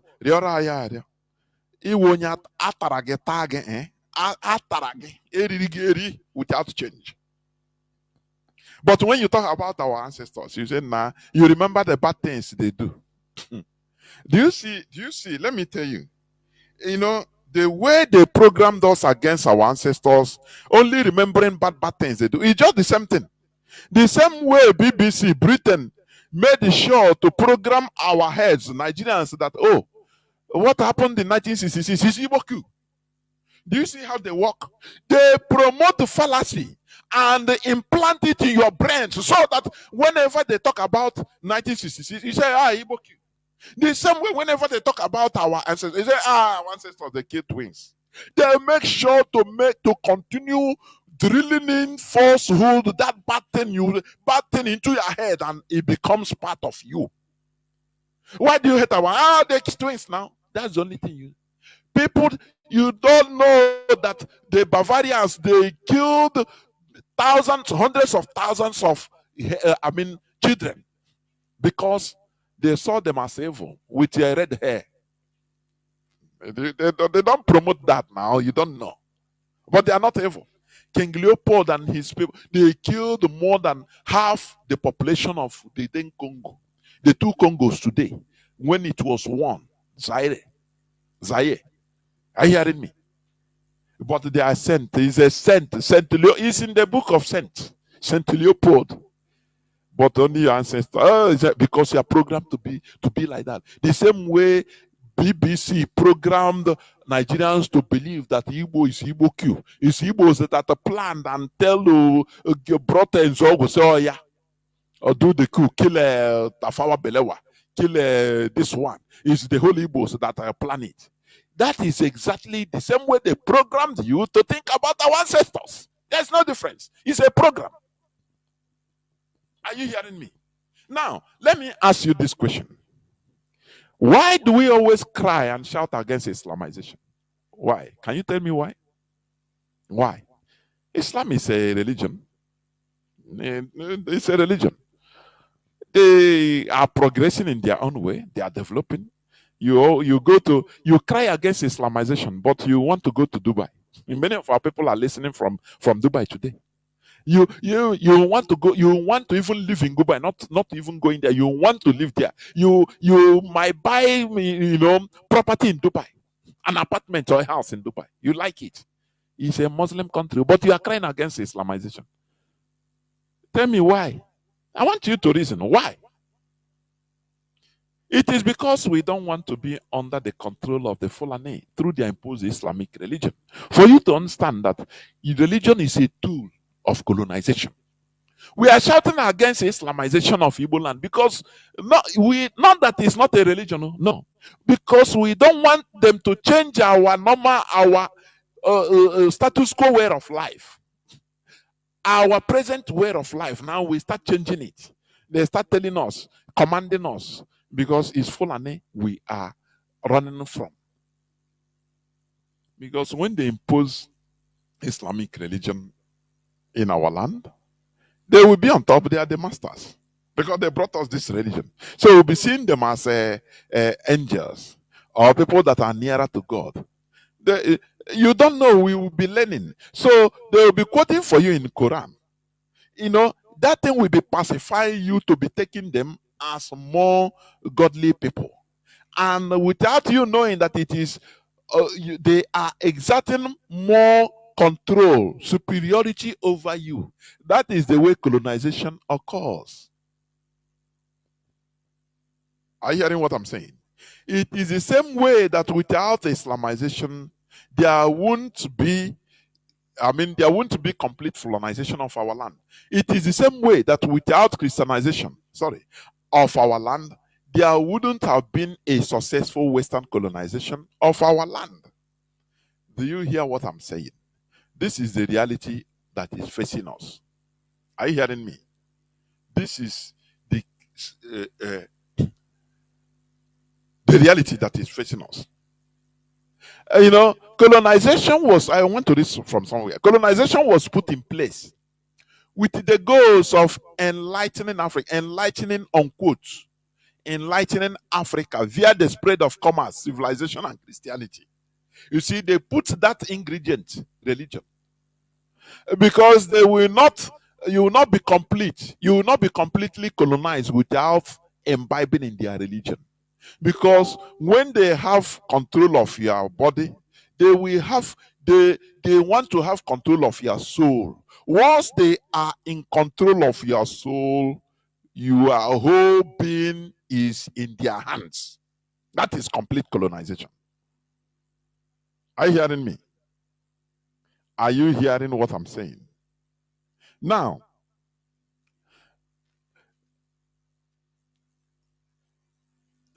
let me continue. Through the process of colonial dominations, Africans view their spirituality as lacking in depth and salvation. All these things we are through the process of colonial domination. That is why when you touch an Igbo man, touch him. Let him don't talk. Let him talk about it. He tell you, I got that this and now they are with these people. Christianity brought out a civilization. Brought out no. You want them to go in details, they will not know. That's nonsense. Through the process of colonial domination, it's a process. Are you hearing me? Just like the process of raising up your kid, you will see a baby that you born. Your wife get back to a child, a baby. He's innocent, he don't know anything from 0 day to he continue till 1 year, 2 years, he start kindergarten in your presence. It's a process. All those things, every time, anytime you are with him or her, anything you are telling him, is a process. It's training. The way you talk to him is training. It is a process. So it's the same way they colonize us. It's a process. They sharpen us, structured us to what you are seeing today. Now we start abiding by them, telling ourselves that, it is them that brought life to us. Do you see what is complete colonization? Do you see the role of religion as a colonial tool? They structured us. Now we start seeing them as our saviors. You don't look beyond before they came, that we were living, that our great-great-grandfathers were living good lives, that we have been there. These people came and changed our DNA, and we now embrace them, that, thanks to them. Don't you see that there is something wrong? You see that? There is something terribly wrong. Okay, let me continue. Africans view, through the process of colonial domination, Africans view their spirituality as lacking in depth and salvation, barbaric, evil, and irredeemably primitive. That is true.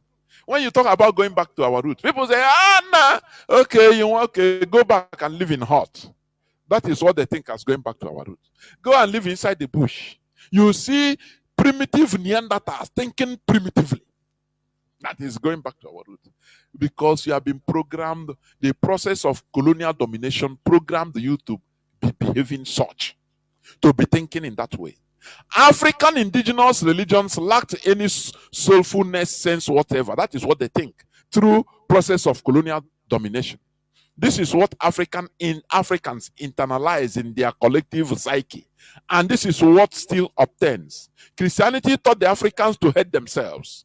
Do you see when we talk about love, or when we pray, they say, no, we are causing problem. And you start asking yourself, why is it that charcoal is calling, or black pot is calling charcoal that is black? What is this? When we are preaching, they say, no, you are trying to bring a division. And you ask yourself, the church, when you have the way you have denomination, church denominations in every state, in every village in our land, do we have unity? Were we united as Christians? Had it been we have in a village, we have only one church that is community based. That is where I also applaud Islam. They never built. I can still remember the Army Feke, the one mosque in Army Feke. He have been there for long. No person have come and say, okay, I want to build a Saint Musa Muslim. It's my own. Mosque. It's my own. I will be the imam. It's my own mosque. No, it's community based, and that is how it's supposed to be. So that you appoint a pastor or a reverend father there, not in a community you have Anglican here, have a Pentecostal there, have a children's ministry there, have this and that, assemblies of God. In one community of maybe 5,000 people, you have 20 different churches. Is that unity? But when you talk, they say, no, don't say, hey, don't bring, you are bringing division. Which kind of division? The divisions that is killing us. We are, CMS cannot marry, or Catholic. No, it's not division. Where you see, on the street, in the market, you see people proselyting, that is preaching, coming to evangelize. What is evangelism? To preach to you that their own is the best. Those that they are preaching to, they are still Christians. What is all this? Well, when we talk, they say we are bringing division. That is, they use everything in order to try to bring us down. Because it is a colonial process. Process of colonial domination. That is what is happening in our psyche. But, to remove ourselves from this type of psyche is not easy. It's not easy. It's not easy. You know what? The religion use fear. Fear. If you talk, you are talking against the Holy Spirit. Do you know? Let me digress. Do you know when you come, the hypocrites also? Hypocrites. Muslims, let me say it. Whether you call them radical Muslims, they preach, they do what they preach. They will tell you that they are going to heaven. And before you know, they say, the Quran say you kill yourself and kill people, and they go to heaven. And they do it. But Christians, they want to get to heaven, but they pray against spirit of death, die by fire. Look at Satan, die by fire. Satan that has been there for only who knows when. They are killed every day. Tomorrow is Sunday. Satan will die by fire. Next Sunday, Satan will die by fire. I don't know the effect of what they are doing. I don't know. Sometimes when you continue doing something, doing, and you are not seeing, instead it's going worse, things are going, we will have to rethink and say, nah, this thing we are doing, is it working at all? Is it working? Is it working? Or is it to satisfy our sentiments? Are you hearing me? The writer here says Christianity taught the Africans to hate themselves, and I completely concur. The African mind was thus totally colonized, a massive brain operation. That is why you will see an Igbo man, even on social media, he will be telling you how his ancestors were evil. The people that he is, his ancestors. He has 33% of the chromosomes of his ancestors' chromosomes. He is part of his ancestors, but he is condemning them because he's programmed to do so. The same way when you see a Yoruba man, you talk about Biafra. We tell you, say 1966 Igbos they kill Iziboku because Britain programmed the mindset of Nigerians to behave like that, to be talking like that day to day, and that is what they see. That is what part of it they uphold it. It's a program. It's the same thing in the mindset of our people. You tell them if we can remove ourselves, stop demonizing our people that we are representing. When you hear everlasting, living everlasting life, it is not you. Everybody will die, but as you are dying, you are bringing forth an offspring. That offspring is part of you that have died. It's part of your grandfather. It's part of your great grandfather. That your posterity is that everlasting life and nothing more. Are you hearing me? That is what it means. Not you, once you die, you are going to go to one better place, these are fantasies. When you watch all these ISIS films, I mean documentaries, not films, is what you will see a suicide bomber before he goes to blow himself into pieces. He will say goodbye to his friends there, his comrades. They will send him message to give to Muhammad in paradise. Na brainwash people like that. Just make a mistake, press a button there, all of them will go start even vanish. Some lazy channels say I home Muhammad that ya dotere my own virgin. You see that here brainwashing. You don't know where you are going after that. Because you didn't know where you came from, where you were when you never come into this world. You never know. You never knew. So why are you the only thing that we should be, that we should be our ultimate concern is this life, to make it better for all of us, so that we live good lives. We'll be part of, we'll be part of history. That is what we are fighting for. We'll be part of history, so that you lay legacy. When you die, now you'll be remembered with that good legacy that you lay. That is it. You'll be immortalized. That is it. And your children will continue. Are you hearing me? So we must continue. Remember, I'm talking about the role of religion in colonization. That is what I'm talking about today. Now, how many Igbo Muslims, let me ask this question also. How many Igbo Muslims are at the forefront of this Biafra agitation? Sometimes we don't ask this type of questions. We pretend as if it doesn't exist. How many Igbo Muslims? We have Igbo Muslims. They are highly few, but we have them. Are you hearing me? There is one of them that used to come on YouTube. I confronted him. I called him one time. I called him one time privately. Asked him, why are you doing this? We are trying to remove ourselves from one bondage, and you are bringing another bondage. Because why are you doing this?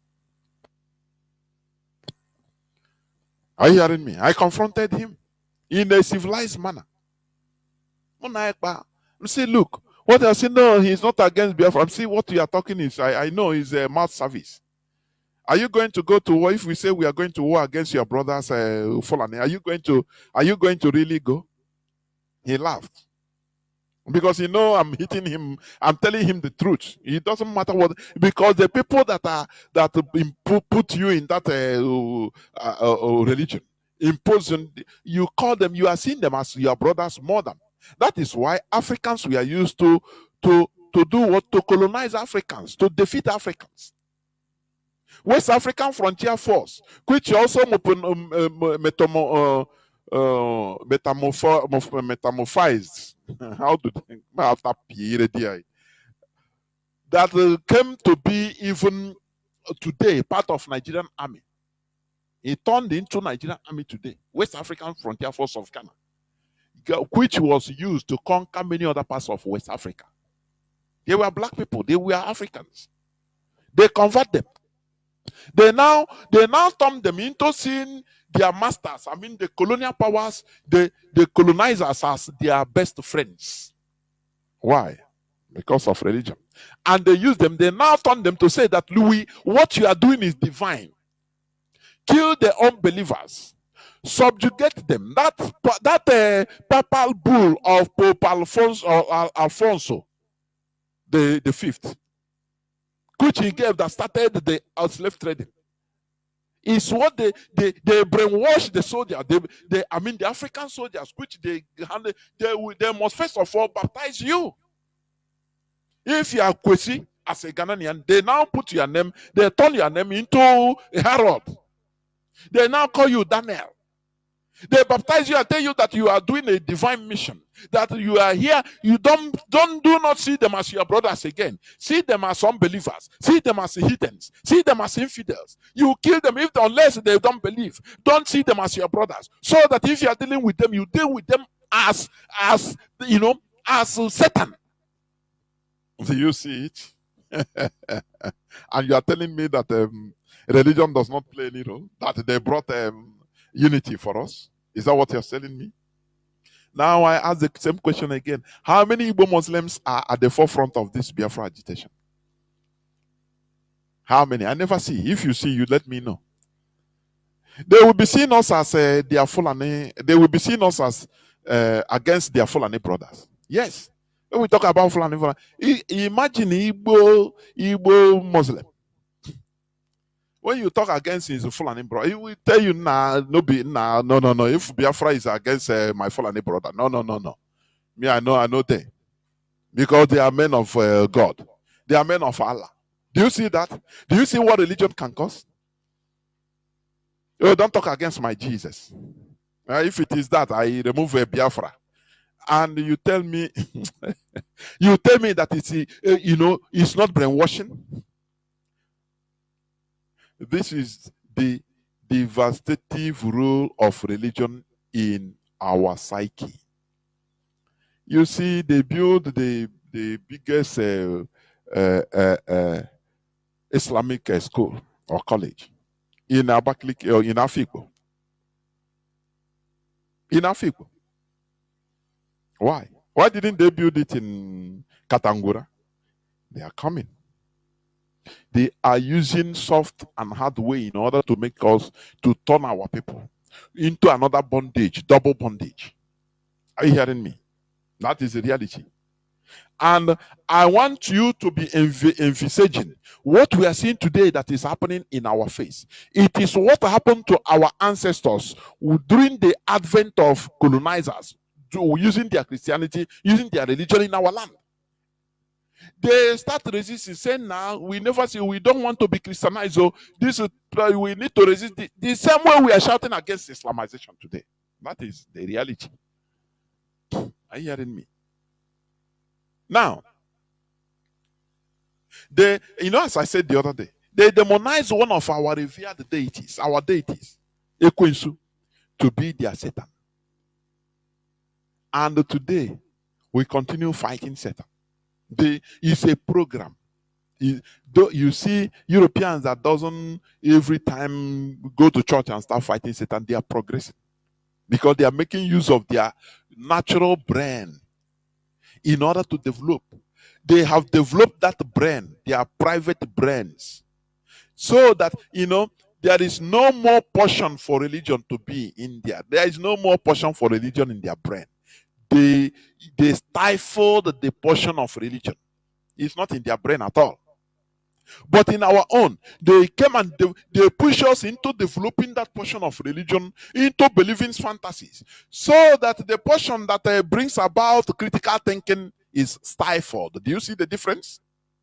That is the difference between Europeans and Africans. The portion the portion of their frontal lobe that deals on religion, that believes religious jargons, they stifle it. The Europeans stifle that portion of their brain that deals with European. What matters to them is what they can do, how they can better their government, nothing is in the hand of any god. You cannot, a president or a prime minister cannot come out and say, by God's grace, I will do better. They will pursue you. They say, who is God that put you there? It's we that put you there, so it's we that is going to remove you. They will pursue him from there. But in Nigeria, a president will come and talk and say, I am doing what? But God, let us pray. Oh, it is in God's hand. Suppose of them must say it's God that put him there. Tinubu said the same thing. It's God that helped. So now, and the people will shout, amen. Oh, this one, hey, no God. Hey, you shouldn't know God, you should know man. Do you hear what I'm saying? You should know man and understand man, because we are dealing with man. Are you hearing me? So what we are doing is to make sure that brain, that frontal lobe that attracts to religion is stifled in our brain, Biafran brains, so that what matters, the frontal lobe that deals on wisdom, common sense, will be enlarged, so that once any type of wisdom you see, it will attract magnetic. No religious belief will restrict it. No. That is what we are trying to do. That is what Mazi Nnamdi Kanu started. Because every time Mazi Nnamdi Kanu has been attacking our frontal lobe, the way we reason is fundamentally flawed. One of the main reasons why we reason like this is because we are superstitious. And one of the things that promotes superstitiousness is religion. Are you hearing me? Religion. No, don't talk. Oh, hey, now you are offending God. Why are you talking of offending God, but you are not offending man? Look at how Boko Haram killed the people they identify as Christians. For them, those people are not human beings. Do you see the evil in religion? They don't see that these people have feelings. What matters to them is the same way Europeans concocted and brainwashed our people and put them into their military, command them to go and kill their brothers, fellow Africans. That these people, they are not pure human beings. They are infidels. They are, unbelievers. They demonize them, so that once you are seeing your brother, you are seeing him no more as a human being. You are seeing him as an object that needs liquidation because of his belief. Do you see religious brainwashing? That is why we need to relegate religion and build to humanity. We should build humanity and relinquish religion. We relegate it to the background. I am telling you, if you are religious on my side, I cannot manage. I cannot bear with you at all. I cannot. Because we have gone, we have entered, we have seen. I matter that now a kadam ka church. You a kadam ka church, a kadam believe, a kadam morning crime, afternoon crime, may this and that. But after I see that, let us continue anyway. Let us continue. The question I ask: how many Igbo Muslims are at the forefront of this Biafra agitation? Make your inquiries. What matters to them when you see them is about Allah, about how Quran, this and that, because it's a program. They don't care. You are telling them that we are. They tell you no, because they don't want you to talk against their masters. They take you as an unbeliever. How can unbeliever? The same way, mostly Jehovah's Witness, they tell you they don't. Many of them, they are not into what we are doing because they are not in worldly kingdom. They shouldn't be fighting for worldly kingdom. But the person is making use of telephone. The person, if there is anything, he will go and report, 6 soles in the police. But it's not in the world kingdom. You see how religion can turn somebody into a senseless person, senseless human being. But for him, he will think that he is the most knowledgeable person. Yes, he will tell you that carnal mind cannot understand the things of the spirit. And you ask him, are you in the spirit? Please, can you talk to me in spirit? Can you eat in the spirit? Don't be eating in the spirit. Stop consuming alcohol with us, physical. Be eating in the spirit, please. Let us stop this foolishness, please. The idea of European exploration and the Christian expansion, we are synonymous with each other.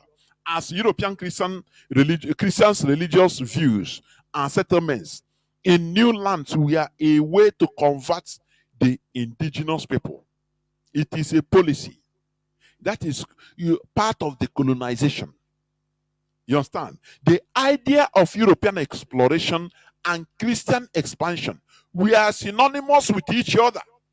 As European Christians' religious views and settlements in new lands, we are a way to convert the indigenous population. You see some people, they say, no, those people that brought, they call it good news.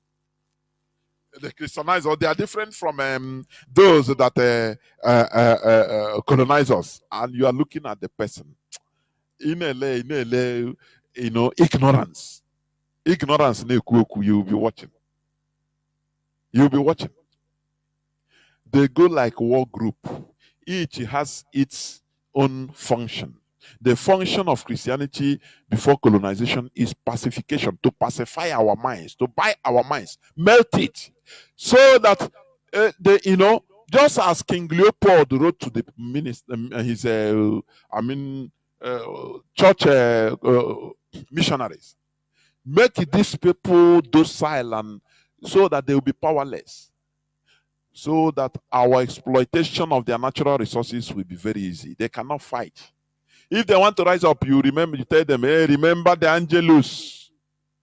Remember, we are children of God, so you don't have to rise up against your fellow child of God. Go and pray so that God will give you the vision, the right thing to think.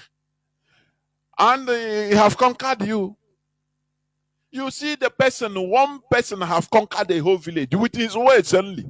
Now the village will go back and say, no, true. We know we are now Christians. We have to respect our fellow Christians. They are wise. They are taken from our land. No problem. After all is God's gift. God bring natural resources to the world. So we have to allow our fellow Christian comrades to take it. No problem. Any person that is now in their midst telling them, now lie, they are deceiving, they will turn around and kill that person. Say, no, you want to fight God? Come on, stop. These are our Christian brothers. Let them, we are one family, so allow them. Let them take our gas, no problem. The only thing, we appeal to them, what is good for them, they give us. It's normal. You see now they start, brainwashing. Any person that rise up, it is the people now, because they have been programmed. It is them that will hew that person down. You see the role of religion in colonization? Do you see that? What we do here is to open your mind for you to understand the tricks of our detractors. That is it. Let me continue. Christian missions to the indigenous peoples ran hand in hand with colonial efforts of Catholic nations. When I talk about Catholic nations, it's about Christianity, please. Because some people, they will tell you, no, it's Catholic. Now. No, Catholic is the alma mater of Christianity, for your information. Let me tell you, the canonical books of the Christian Bible were enumerated and approved by various councils, synods, and popes of the Catholic Church, beginning with the Council of Rome in 382 AD. They had the Council of Nicaea, where they they put down this Bible, they bring it, bind it together, say, approve that this is what they are going to use. They have many write-ups, but they choose. It's a political matter. It is now it become a political issue. Which book is going to be used and what is going to be changed in order to make it for us to be able to control our people, because it is government. Once something enters into political sphere, it is no more pure, for your information. So I'm saying this for you to understand that the Bible, even you are thinking, is from the Catholic Church. They brought it out. They approved which one to use, which one to be there as the Bible. The 27 books of the is it New Testament and the 44 books of the Old Testament as they approve. They approve which one to come, which one to be used. That's why I'm stipulating this to you. Presided over by Pope Damasus I, the Council of Rome first promulgated what we came to know as the canon of the Christian Bible in a document called the Decree of the Council of Rome on the canon of Scripture. The second part of this decree, which gives a complete list of canonical books of both the Old and New Testament, is referred to as the Damascene list. That is the Bible you are using. So it came out from the Catholic. They sit down and appoint, and this one say, okay, let us put this book, modify this, put this. This one, they argue. This one say, why do you think so? This one say, no, because this place is going to help us in order to buy the minds of people. They argued as human beings. Now they voted and say which one to put. This one. The I raise your hand, they raise. They no raise your hand, they raise. They count it, they say the eyes have it. That is how the book you are calling the Bible, that is how it come into being. The book you are calling the Word of God. What we say here, we are not cajoling anything. Even the Quran, let me tell you, the Al-Quran you are hearing, it was not written by Muhammad, for your information. It took more than 150 years before Al-Quran, after Muhammad, before Al-Quran was being pieced together.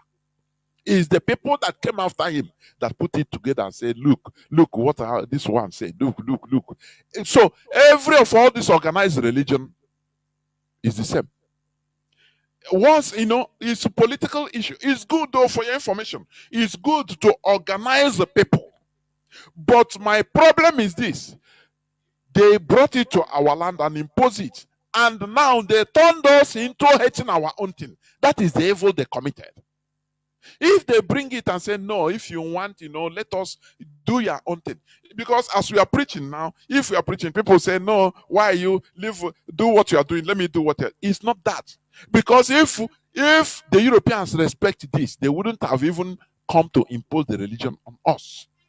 For your information, if they believe on freedom of worship, they wouldn't have come and try to, impose their religion and tell us bad things that, our own is paganism, which means their own is superior.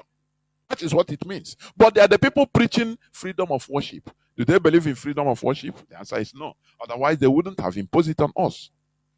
Look at the Huguenots. The people that were persecuted because of they deviated from Catholic in mostly France. They killed them. They are white people. They exiled them. Many of them ran to the Americas you are seeing today. Many of them ran to different parts of Americas and South Africa. You see that? And when they come to this place, these are people that went through religious persecution by their own people. Now, they say they are the Puritans. They love God. They love humanity. But when they came to Africa, when they came to the Americas, they started killing people. They saw they are the indigenous people because of their belief in order to take their land. Now, how do you reconcile religion? That is good omen. Why? How? They shed blood in the name that these are pagans.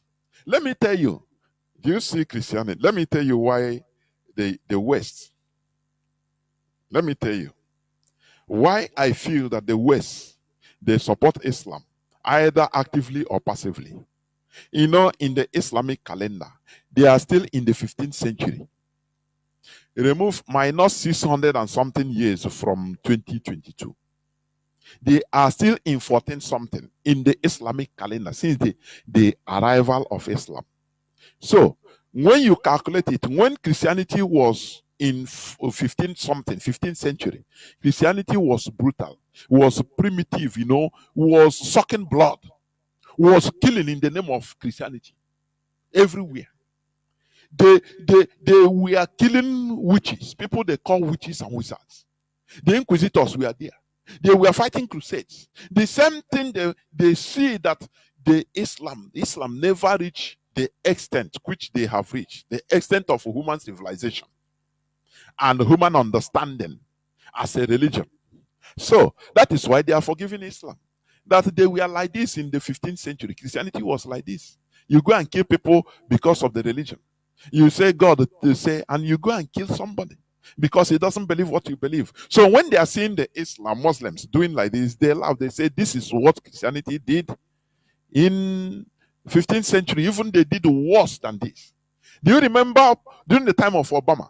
Obama came sometime, he defended Islam openly. He said Christianity did worse than this. But Obama said it. I heard him say it. He said we are talking about Islam. That Christianity did worse. That Islam never did anything. Even they never do half of what Christians did in this world, what they committed. So when you look at the Islamic calendar, they are still behind. 600 and something, 632 years behind. So imagine, just equate it to Christianity during minus 600 and something. That is 15th century, 14 something in the Christian calendar. Now you research the actions of Christians that time. That is what the Europeans, when they see Islam, they say, yes, these people, they are still in the time of that antiquity. But before they reach a 20th century in Islam, there will be a reformation. You understand? That's why they forgive them. And even they support them. You understand me? So we must continue. You know here, you hear some things you can never hear in other places. Let us continue. From the empire's perspectives, colonization was also about converting the hidden to Christ. Do you see? That is their policy. Convert this hidden. Why do they call you hidden? Because you don't believe what they believe. And convert the hidden. And this word hidden, we continue using it today in our land. Do you see? That is entrenchment of colonization in us. And the people do crusades in order to bring people to Christ, converting souls to Christ. You know what it means? It's colonization. Colonization in the early modern period was much about religious missions, about the harvest of souls, as it was about expanding territorial boundaries and economic resources. It is like different denominations evangelizing to people to convert them to be members of their churches.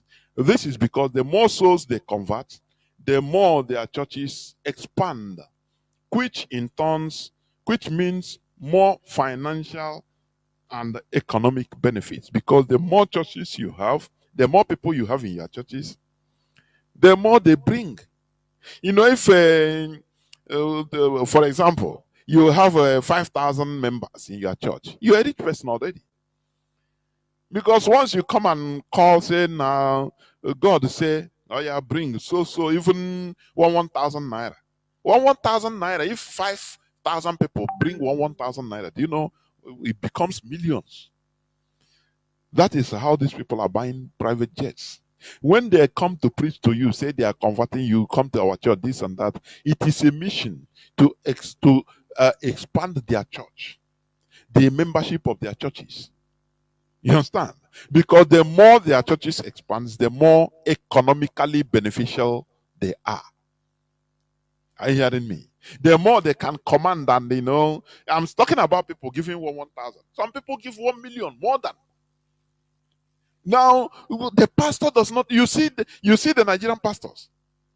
You see how distant they are, extravagant. Only the suit, they can wear a suit of $50,000. India from head to toe. You calculate what they wear with their watches, sometimes even more than $50,000. How do they get it? Because of the congregation they have. Do you see that? That is economic benefit. The same way the Europeans, the more they convert you, the more you become docile and allow them in order to make use of your land and exploit everything. And you'll be watching anything they tell you, you believe. You say, no, they are people of God. After all, your father has spoken. Oh, that Italian father. Oh, he's a good man. You don't know that they are agents. You don't know. Hearing me? Okay. It could also be likened to the Fulani ongoing plan of Islamizing the Igbos. The more Igbos are Islamized, the more they become loyal to the Fulani. Are you seeing it? Does it mean the Fulani love us too much? They want us to be Muslims. I want you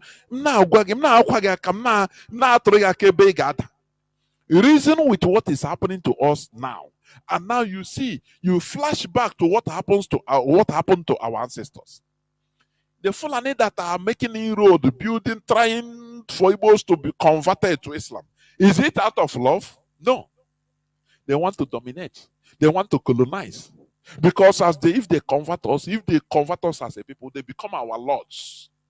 Do you hear me? We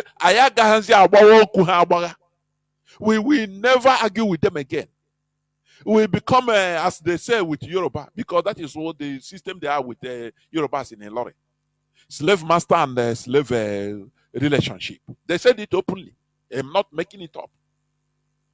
Are you hearing me? So that is what they want to do in our land, because they see us as very stubborn. And the only way to bend us is to do what? Not only with guns and bullets, but to introduce their religion. Because once they bring their religion now, we now offer ourselves to them completely. That is how the Europeans did. They used their missionaries in order to enter us. So that anything we say now, once we come to church, the Reverend Father will tell us what to do. Oh, we go and complain to the Reverend Father. Oh, they increase the tax. So why cut my district commissioner? They say they increase the tax. Now why now? You come and cry to the Reverend Father, who is an Englishman.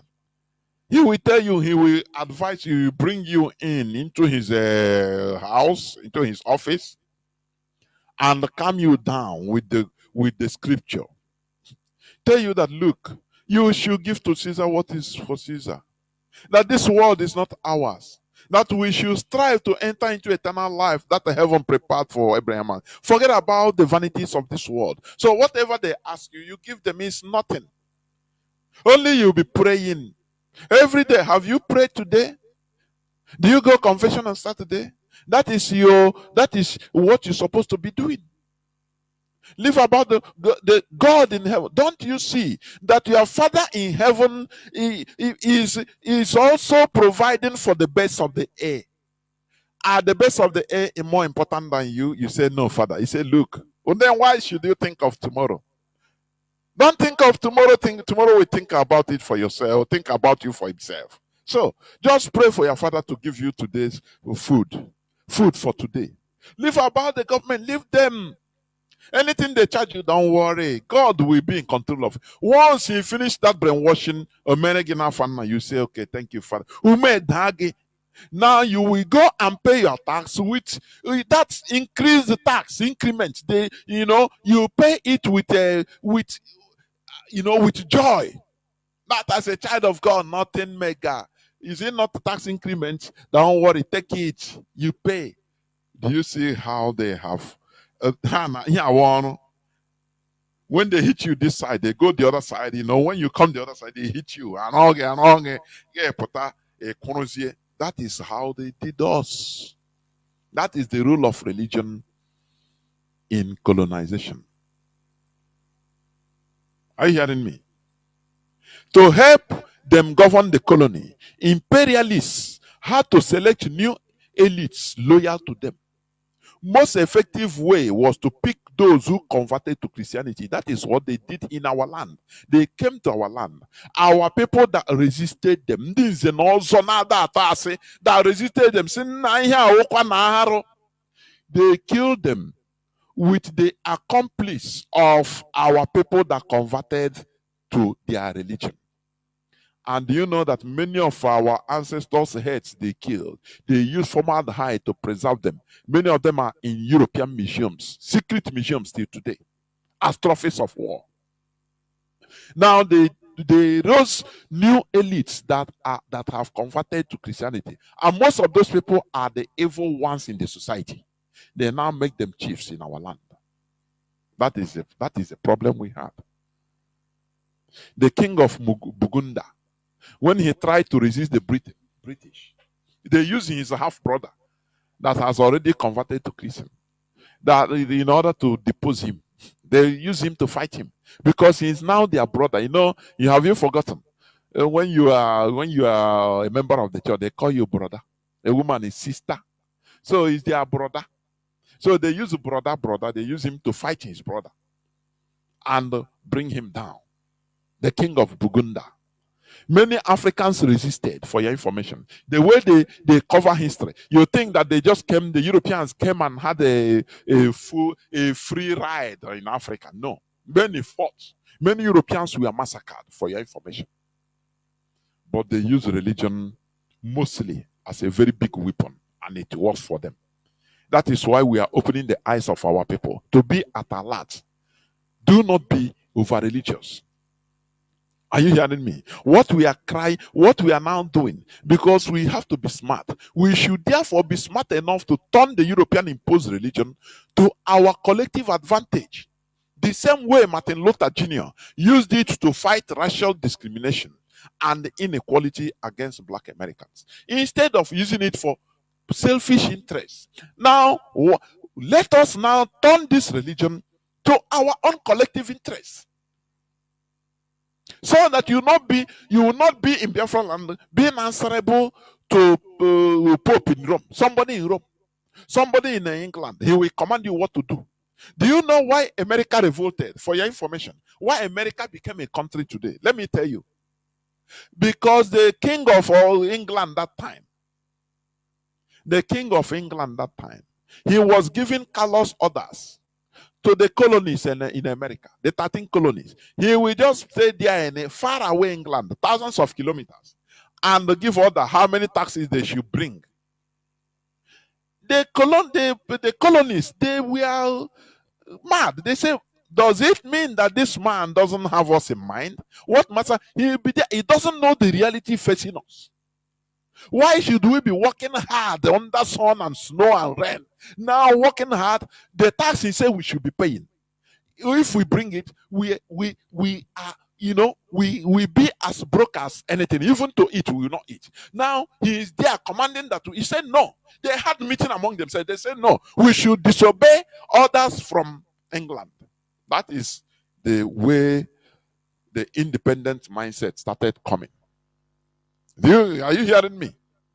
Because of foreign influence. But today in our land, our people are happy defending what somebody in Rome, far away, thousands of kilometers, what he said to bless same-sex marriage. Igbo priests, they now start telling you, no, this is what it means. We have to bless. Start explaining to you. For you to continue doing what foreign influence. Do you see how stupid our people are? Very stupid. If we must be in this religion, we turn it around to our advantage. The same way America turned the Methodists into Episcopal, they renamed everything in order to cut off foreign influence on them.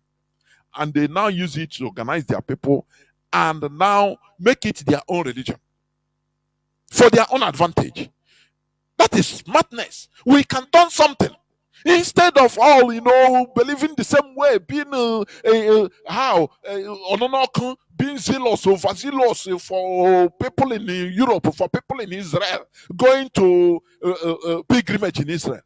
Why? You prepare a place in our land for that pilgrimage. That is it. In your church. There's one church, I think the richest pastor in the world is from Brazil. One church they call Universal Church. You know what they did? They saw that they used to visit Jerusalem on yearly pilgrimage. I know maybe if you are conversant with what I'm saying, you might call and tell me from Brazil. Do you know what they did?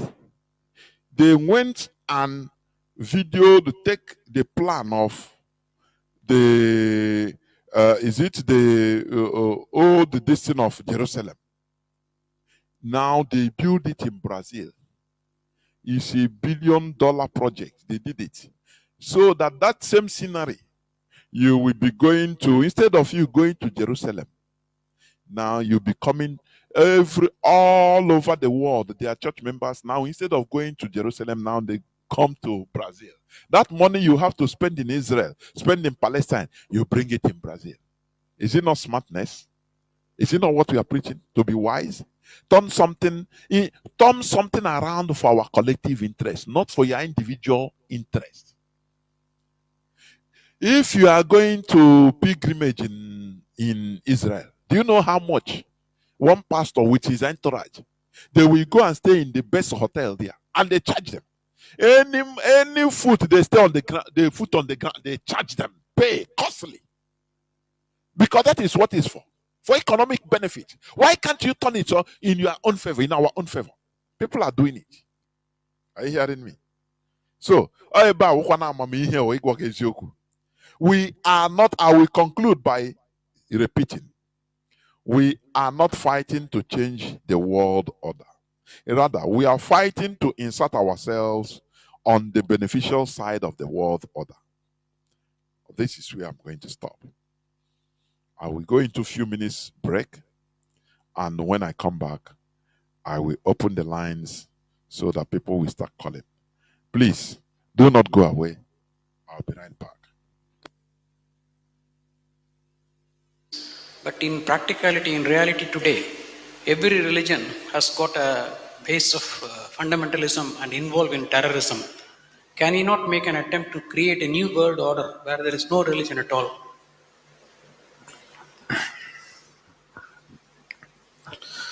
Now, what you unfortunately know as religion in the world today is just somebody's belief systems. Somebody believes God is round, somebody believes God is square, somebody else believes he's a triangle. That's the situation, isn't it? And you must understand this. Once you start believing in something which is not yet a reality for you, you are bound to be in conflict with somebody else because somebody else is bound to believe something else.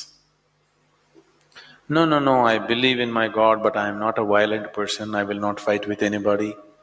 All this is just make-up. If they provoke you sufficiently, you will fight. Like, for example, let's say you believe God has 4 hands. I believe God has no hands. These are 2 belief systems.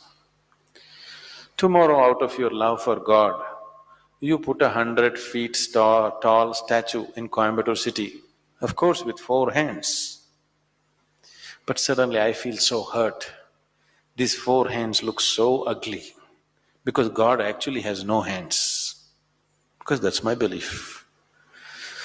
So tonight I will go to that statue. I don't intend to cause any damage to your God, just to make him the way he really is, without hands. So I just cut off the 4 hands. Tomorrow what will happen to you? You want to cut off my hands, isn't it? Simply because you believe one thing, I believe something else. As long as people believe in something, conflict is inevitable. Because you may say, no, we are all brothers, we are all one, everything is okay with us.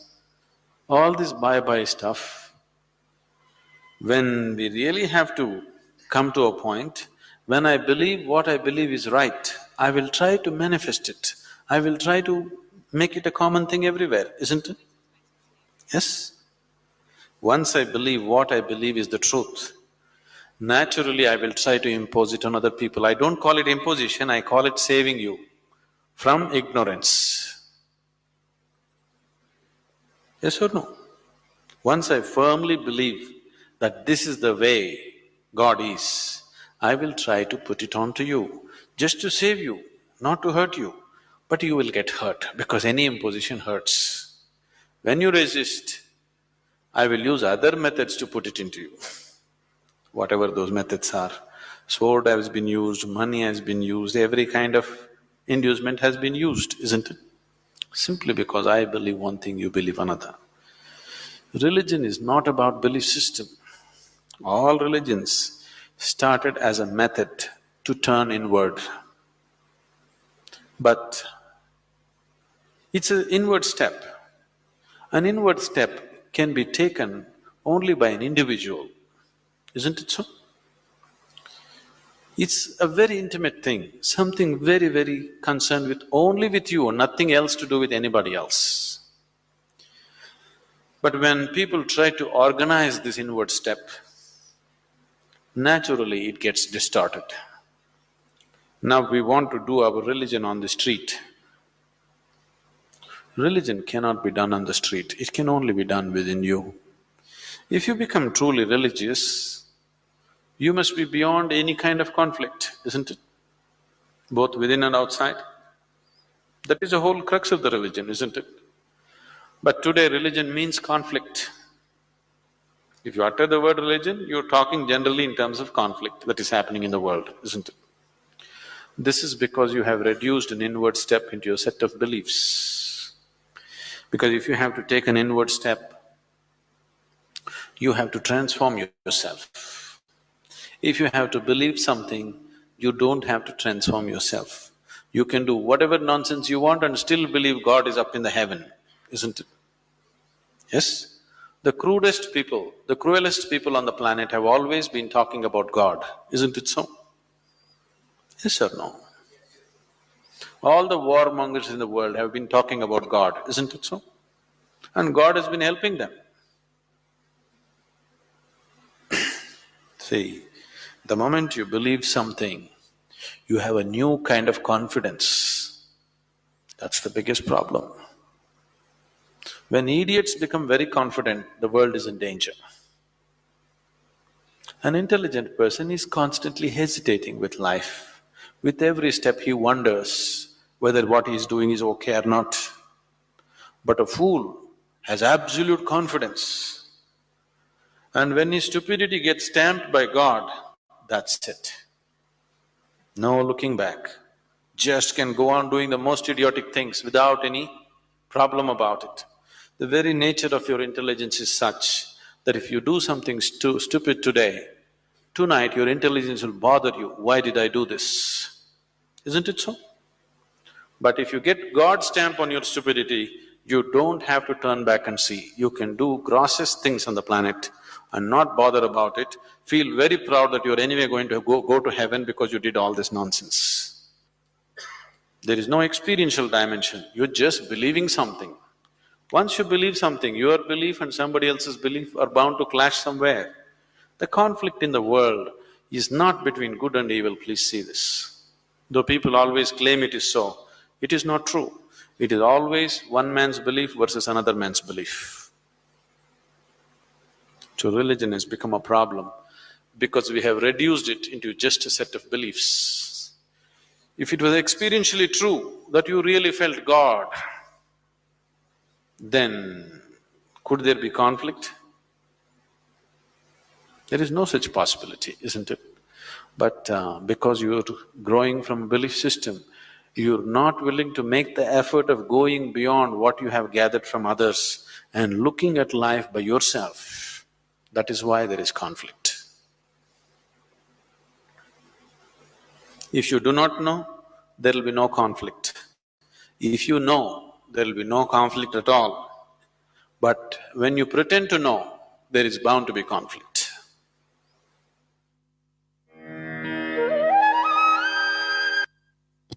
Welcome back. This is Radio Biafra House of Service coming to you through Radio Biafra London. My name is Mazi Jonathan Chinedu from Alo province of Biafra land. And we are here live and direct. Today is the 8th day of June 2024. Tata Bobochurie. I welcome each and every one of you onto the Salute platform. Our lines are now open. Remember, we are talking about the role of religion in colonization in our series of continuous colonial legacy in Africa. Whatever you see that is happening in our land today, it is a policy for your information. They don't want us to progress. That is why we have to start from the grassroots, from the brain, so that we start understanding the basics of our problems. That is it. It is started by Mazi Kano, and we must continue in that standard. Our lines are now opened. Our direct line is +1 213 328 6224. I repeat, +1 213 328 6224. Our WhatsApp and Signal line is +61 405 142 547. I repeat, +61 405 142 547. You can call us and give us your view, even if you have an opposite view. Please, it is highly welcome, but the only condition is let us be civil. Let us be civil in our discussion, in our debates, and let superior argument rule. We bow to superior argument. That is it.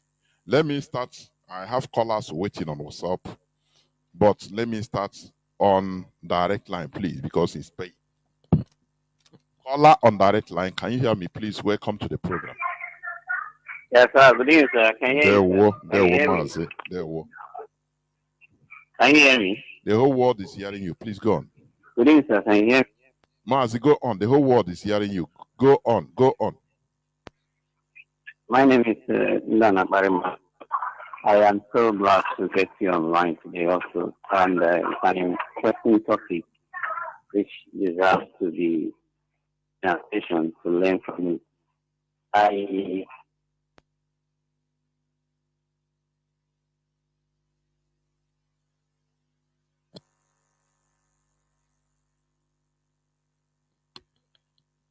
Mazi, are you still there? Mazi, are you still there? You're not talking. Mazi, I don't know what happened. You are not off, but you are not speaking. Mazi, can you hear me? No need of killing your airtime, please. Caller on WhatsApp, please go on. Can you hear me? Caller on WhatsApp. There were Mazi.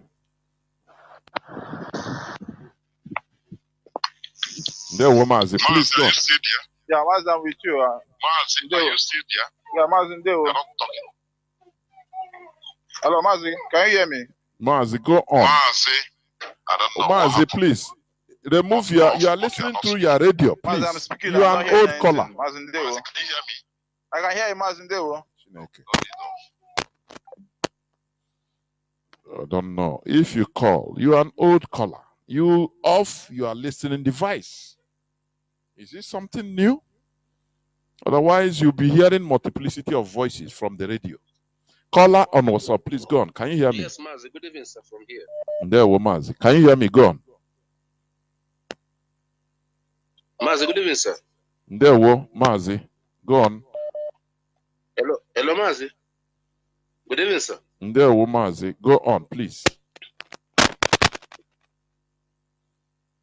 Let me see. Hello, Mazi. Good evening, sir. Let me see. Mazi Jonathan, good evening, sir. Mazi, please go on. Go on, please. Mazi, please go on. Mazi, I can't hear you. Okay, it seems, please, what I will do, I will restart my phone, please. Sometimes, I don't know. I have to restart my phone. I mean my WhatsApp. As people cannot hear what I'm saying, sometimes it happens. Once I restart it, it will come. But as I was saying, we must continue in what we are doing. This issue of religion, why do we always mention it once in a while? Because it is something important. It is something that has been used to cage us. So we must go there also. We must make sure to remove ourselves from the cage. Do you understand me? Because if we say no, let us not talk about it. You know, Mazi Nnamdi Kanu, for your information, Mazi Nnamdi Kanu, during his time in broadcasting, there have been many calls, both public and private, telling him, Mazi, now if you want to fight for Biafra, leave this religion, let us concentrate on Biafra restoration. And Mazi Nnamdi Kanu laughed. He said, there is no way you can talk about Biafra restoration without diving into religion. It's impossible. Unless you want to just bypass your problem and not solve it, waiting for it to explode in the future. It is better. What we are fighting is the stupidity of black race. Are you hearing me? You cannot say, it's just the same way at the beginning. They are saying, you breathed free. Biafra is about war. You are calling for war. Call for Biafra is call for war. Had it been, he started saying, okay, even people came and gave another alternative. Let us use Lower Niger, so that once Biafra come now, we change. He said, no, the only way is the hard way. Mazi, call on direct line. Please go on. Can you hear me? Call on direct line. I don't know what happened. Yeah, sorry, sir. I got no credit on the other line. So what happened is that I want to just get and understand more about all this, because I was going into the Google as you are presenting your topic, and I came to realize that there was a definite definition. Even I have to screenshot and send to your inbox for you to look into it and give me a definite interpretation, because I'm beginning to understand there are a lot of complications about what, because I tapped and I say, can religion affect, governance, a good governance? Now, and I realized that something popped up. And what was that? It was giving me a definition on a highlight. It was saying that the religion has a way of imposing social, in quote, me, I'm picking that word, social moralities into the life of the people and individually, and also a corporate governance. So when I was looking at that, I was beginning to realize that there was a certain time you tell us about, some sensible understanding about politics and economic interest should be the deal in every humanity, irrespective of wherever nations you come out from. That politics and economic should be the primary thing, because when I see this definition of social moralities, and afflicting it to be a thing that can enhance a corporate governance, didn't they say economic or political morality? Because I'm now seeing it that this social is now influencing us. Your presentation, you said something. You said most of these people there's a pastor in Brazil who replicates a kind of synagogue or whatever in Brazil, and now the people cannot spend that money traveling to Brazil.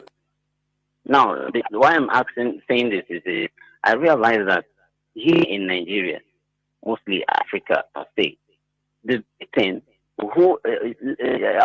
Britain and even US precisely because I'm social media Mazi, I don't know. A group of persons doing. Sir, can you hear me? Yeah, go on and round up, road because your line sometimes and they arrested wobbling. them. So, can you hear me? Sorry, the network is so bad here. Hello? Mazi, go on, round up. Go on, round up. Okay, so in issue of religion should be well defined. And I want to encourage Britain, who brought this religion to us. They are listening to us from this radio perfectly. If they deem fit that what we are saying is wrong, they should come out open and tell us what we are saying is wrong. And if they also understand that what we are preaching is real, they should also call the attention of all the clergy in Nigeria, most Nigerian Christians, even the whatever language they want to use it for, and tell them, please, don't allow this to influence your social life, more especially, but allow you to influence your political and economic, understanding on how to guide yourself. You understand? Because what I'm saying is that these people, they just keep calm. We'll be sending our tithe and offering to them, and they will not come down to do an appraisal on all these clergies down here who is sending all this money to them. If what they are saying is replicating in their environment or maybe economic integrities, I don't know if you understand where I'm coming from. Then that will make a very big impact in the setting of Africa, or precisely Nigeria, because what I'm seeing is getting out of hand. By people do not understand this. Yeah, thank you so much, sir. I appreciate and Thank just you, listen. sir. Just be listening through your radio. Like, let me address what our brother said. There is something we used to misunderstand. He said Britain should call their their priests to order. I laugh. Now, let me ask you, or the listeners, please. It's a rhetorical question. What is the need of colonization? Or what is the need of colonizing people? It is for the economic benefit of the colonizer. Simple and short. And what is the importance? Economic importance. So that you are suffering. Go look at in our coastal region, where you call parts of Niger Delta. It is the most polluted part of the world. I don't know whether people I don't know. According to facts, Niger Delta region is the most polluted part of this planet Earth now, as of now. Why? This world is not about conscience. Never. That is one thing that is what we have been misunderstanding. We thought that the world is where you can plead and people will do something with no. What matters is the benefits. It doesn't matter, people are dying as long, let me tell you, if other races are committing against another race for their own collective benefit, I don't see it as sin. Even there is nothing like karma. Nothing. It is beneficial as long as it is not selfish to one individual. No, but for a collective interest. That is one thing we should understand. This world is not about conscience. Let us appeal to the conscience of Britain. Oh, let us appeal to the conscience of America. No, it is about interest. What you bring into the field, into the table. Or you can fight for it anyway, diplomatically, physically, anyhow you can fight and get it. There is nothing like conscience. So the misery of people in Nigeria is enriching, is why people in Britain is living big. The suffering of people in our land is making people other places billionaires. That is the world we are in. So do not think that you will just appeal. That is one mistake we have been making until of late. we start finding out the reality of the world politics and dynamics. It's not about crying and lamenting and appealing. We appeal to Britain, appeal to France. Let us appeal to the conscience of... No, this world is about give and take. What can you give? What can you bring to the table? To the interest of what? It doesn't matter anyhow. Or you fight for it and get what you want. So when you see religion, it's one of those things. Religion can be used for cohesion. But for me, as long as that religion is not having foreign influence, do you know the reason why Britain removed themselves from the papacy and formed the Church of England? They don't want the Pope of Rome to be commanding, to be having influence on their internal governance. Till today, no Catholic can be a king or queen of England. But these are people that are telling you about religious freedom of worship. But they know what they are doing. You are interest first. Are you hearing me? So it is about interest.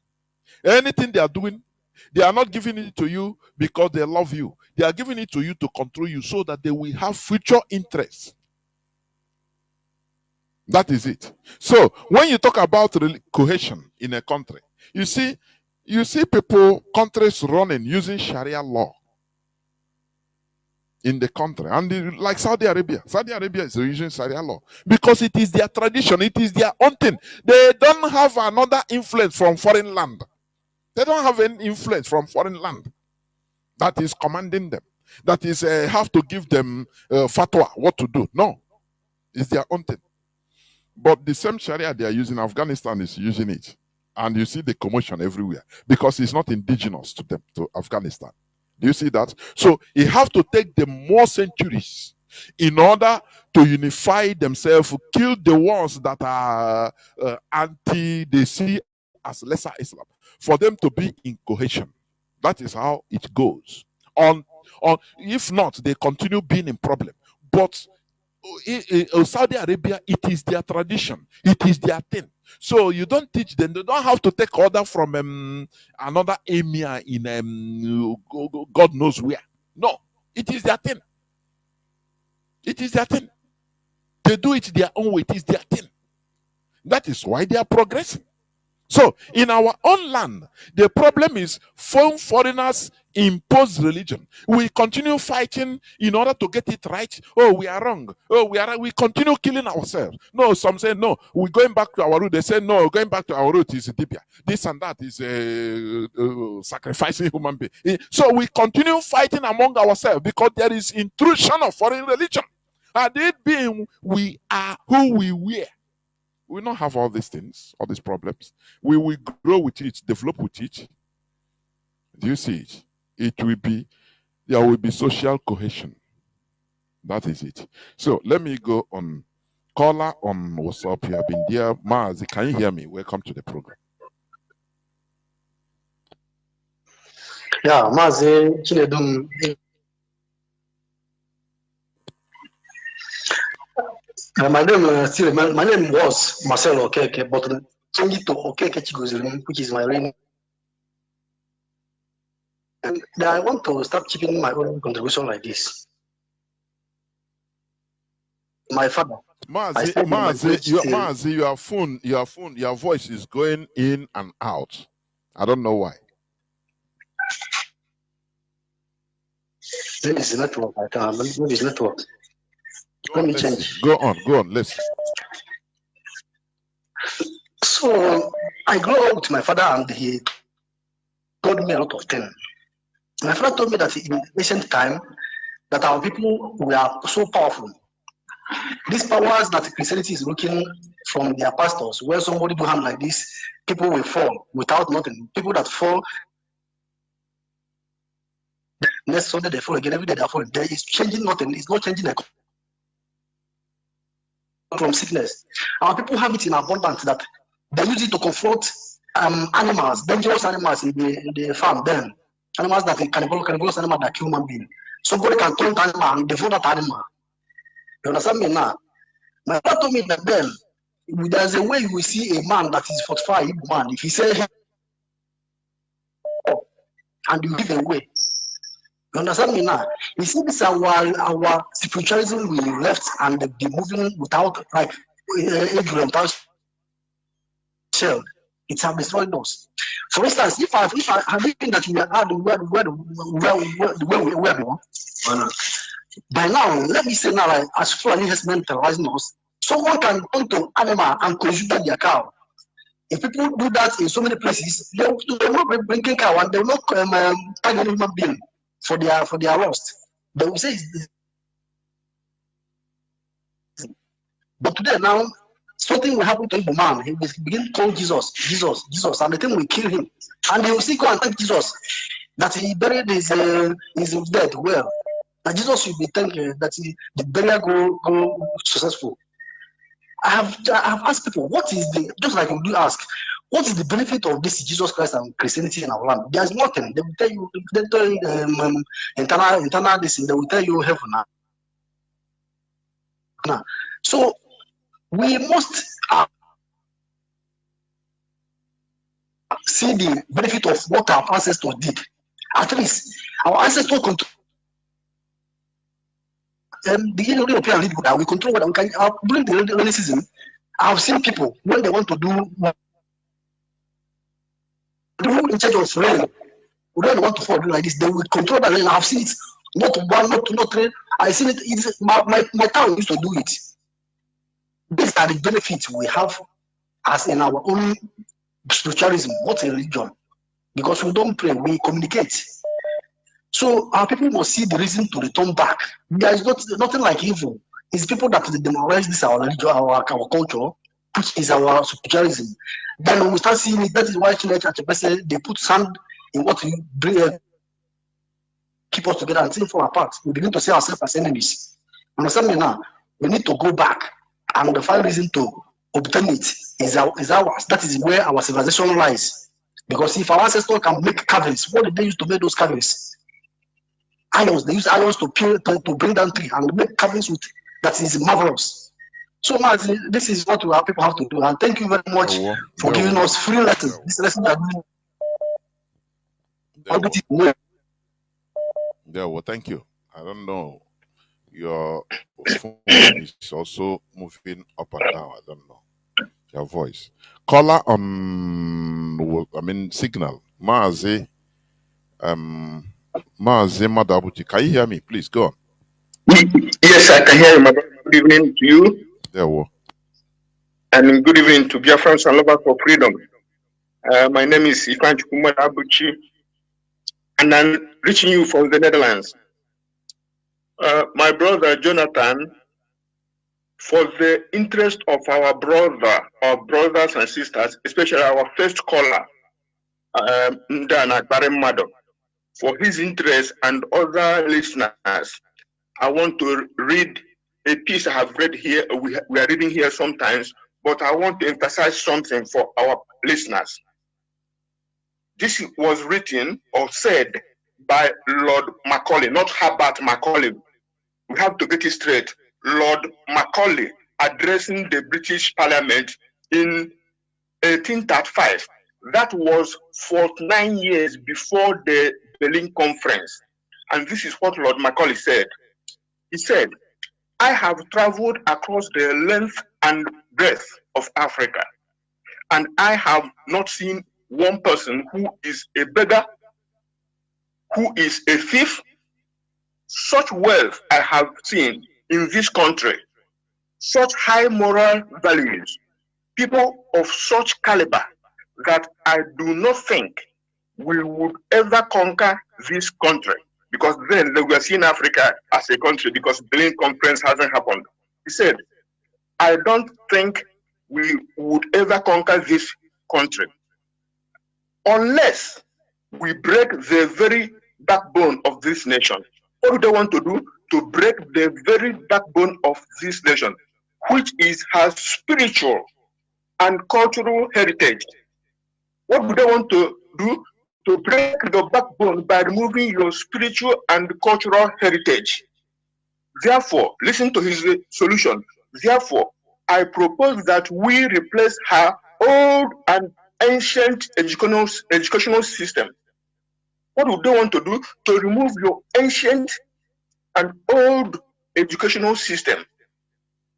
Her culture, for if the African think that all that is foreign and English is good and greater than their own, they will lose their self-esteem, their native culture, and they will become what we want them, a truly dominated nation. Now, tell me, are there not beggars abound in Africa? Have we not lost? Because some people think that before these people came, our people don't have education. They want to remove your ancient educational system. Are people suggesting that people who built this pyramid in Insude, in Enugu State, don't have knowledge of science and mathematics and engineering to build the pyramid? How these people came to us before that pyramid was built? That means we had our own ancient educational system. Are we suggesting that people who built the pyramid in Egypt, because they were the Nubians and the Al-Kabylians, which means black Africans who built those pyramids, are we suggesting that they don't have the knowledge of education and the mathematics and science? Are we suggesting that the Moors, the black Africans who colonized the Iberian Peninsula, which includes Spain, are we suggesting that they were not learned and learning in order to be able to the Iberian Peninsula? So people were targeted to remove their ancient learning system, to remove their culture in order to do what? To dominate them. So appealing to those who did this, to advise their bishop and priest to not do what they were trained to do, is a kind of, I don't want to go, it's not workable. Let me put it just like that. So what are we saying here? They have gotten us where they want us. They've removed their culture, your ancient moral value, your moral fiber, your ancient educational system. So what am I saying here?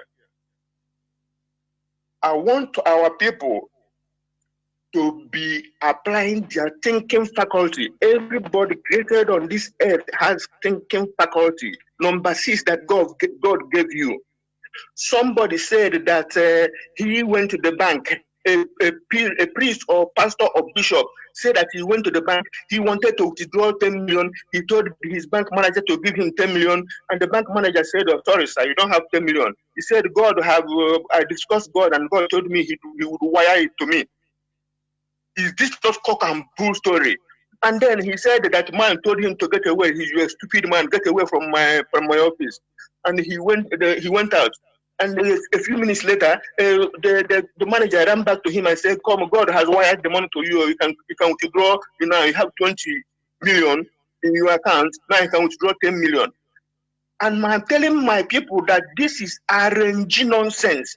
If you have asked your brother or your son or your member of your church to transfer money to you at a particular time to the bank, and you went to withdraw that money and it hasn't come in, and you told the bank manager that it's God that you have spoken to, and minutes later the man wired the money to you, either as agreed, as a gift, or a loan, and you come and tell people that it was God who wired it to you, is not this deceit? And according to the person, I won't call his name because let him go with it. Anybody knows who is saying this, but I can say it because it is in the sense of sensitizing and enlightening our people. We are bound by this august and onerous radio to say the truth. That somebody told you, if you don't pay tax, you don't go to heaven. If you don't this, you don't go to heaven. You will not make heaven. I'm asking people who are telling you this.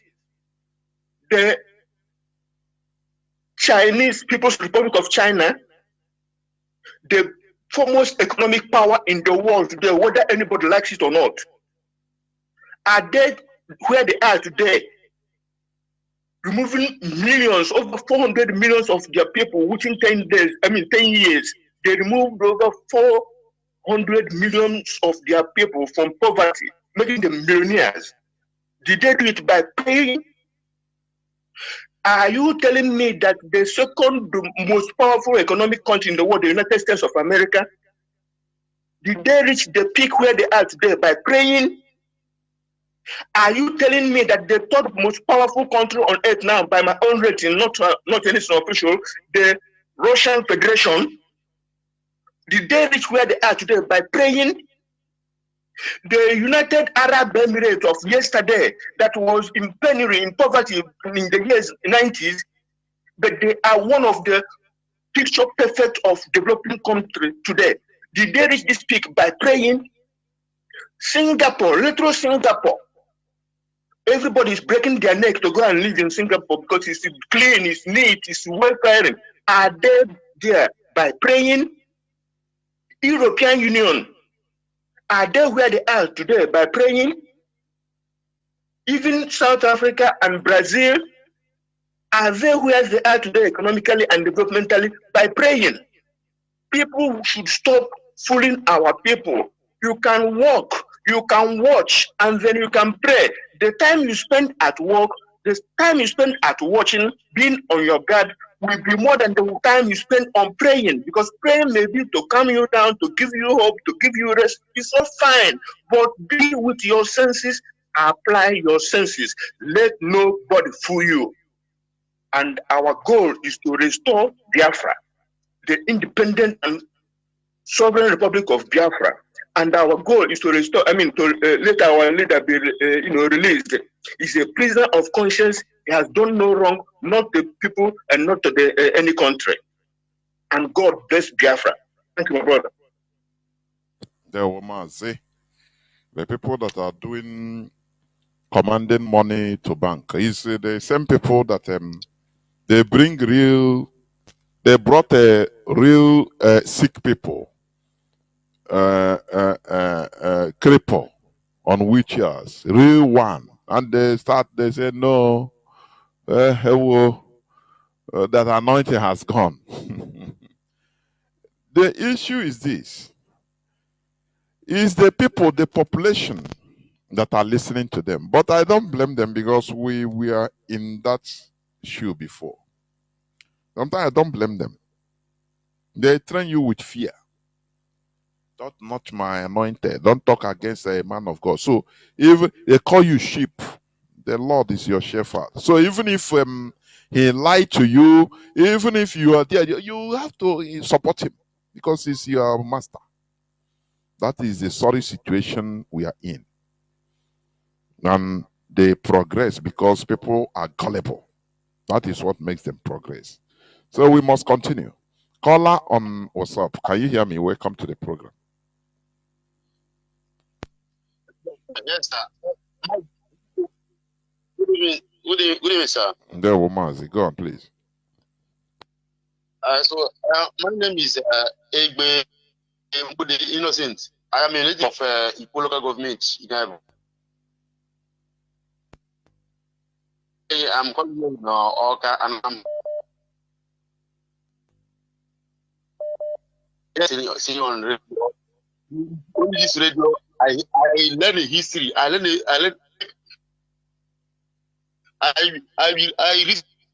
like I have something to say. What I learned from this radio about Colonialism is that he said that when we get Biafra, we will build everything. We will build everything means that we will build even all our brain. We build our brain, everything, how to reason, not only infrastructure, but to build our brain to reason like that white people. So I'm happy that Mazi have opened our eye and also our mind. So God will bless this man, Mazi because I know that the man is the savior of Africa, and he's the savior of all over the world. Nothing we do, nothing we do this and we will celebrate him, and we everywhere we shake, because there is a savior in the black race, but this black Paul, a white Paul brought a religion and used our people to deceive us and to call our ancestors, our forefathers, a Satan and the devil. But God that created everybody to be equal is not sleeping, and God is going to remember us. God is going to remember us. We thank our leader. Our leader will live long. All IPOB that to work hard to make sure this project will be successful. God will continue to protect them and bless them and guide them. Whatever enemy is say about them, the enemy will never see them. They will progress. They will progress, and God will give them common sense to pilot this project. God bless Biafra. God bless IPOB. God bless everybody that is taking half of Biafra. Thank you, Mazi Jonathan. Thank you very much. We I must always continue. enjoy them. Bye-bye, sir. We must continue. Caller on signal. Welcome to the program. Can you hear me? Yes, I can hear you, Mazi. Chinedu. Good evening to you from here. Mazi Desmond, if I'm not wrong. Yes. Good evening, Mazi Jonathan. My name is Desmond and I'm calling from Italy. Yes, Mazi, I want to thank you for this. Your Saturday program is very, very important to our people also because sometimes people, they hear this thing, but they're not capable to comprehend. But with time, when it comes once, twice, 3, 4, they will start to understand. Now, I want to say something, Mazi. When you talked about how they use these soldiers to hamper the development in Biafra land, and the tactics they use, bring in soldiers to kill and to disturb development. Because when investors see that the land is not listed, they will not be able to come. You know, despite 1966 coup, our leader taught us that in this platform. Despite it saying that it's okay, they did it in order to stop what is the name of that man, is it Ahmadu Bello, to stop his this thing or anything. But you know, the planners of that coup to date are not yet known. And like our leader say, one of the reasons why that coup was planned was because they wanted to stop the rapid growth economic development in the East as at then by the then governor of the Eastern region. Is it not? Is it Zimbabwe, right? Dr. Michael Okpara. Dr. Michael Okpara. Michael Okpara. God bless you. God bless you. So to hamper that is 40% yearly economic increase. You know, so they also use that coup to hamper and to stop that development.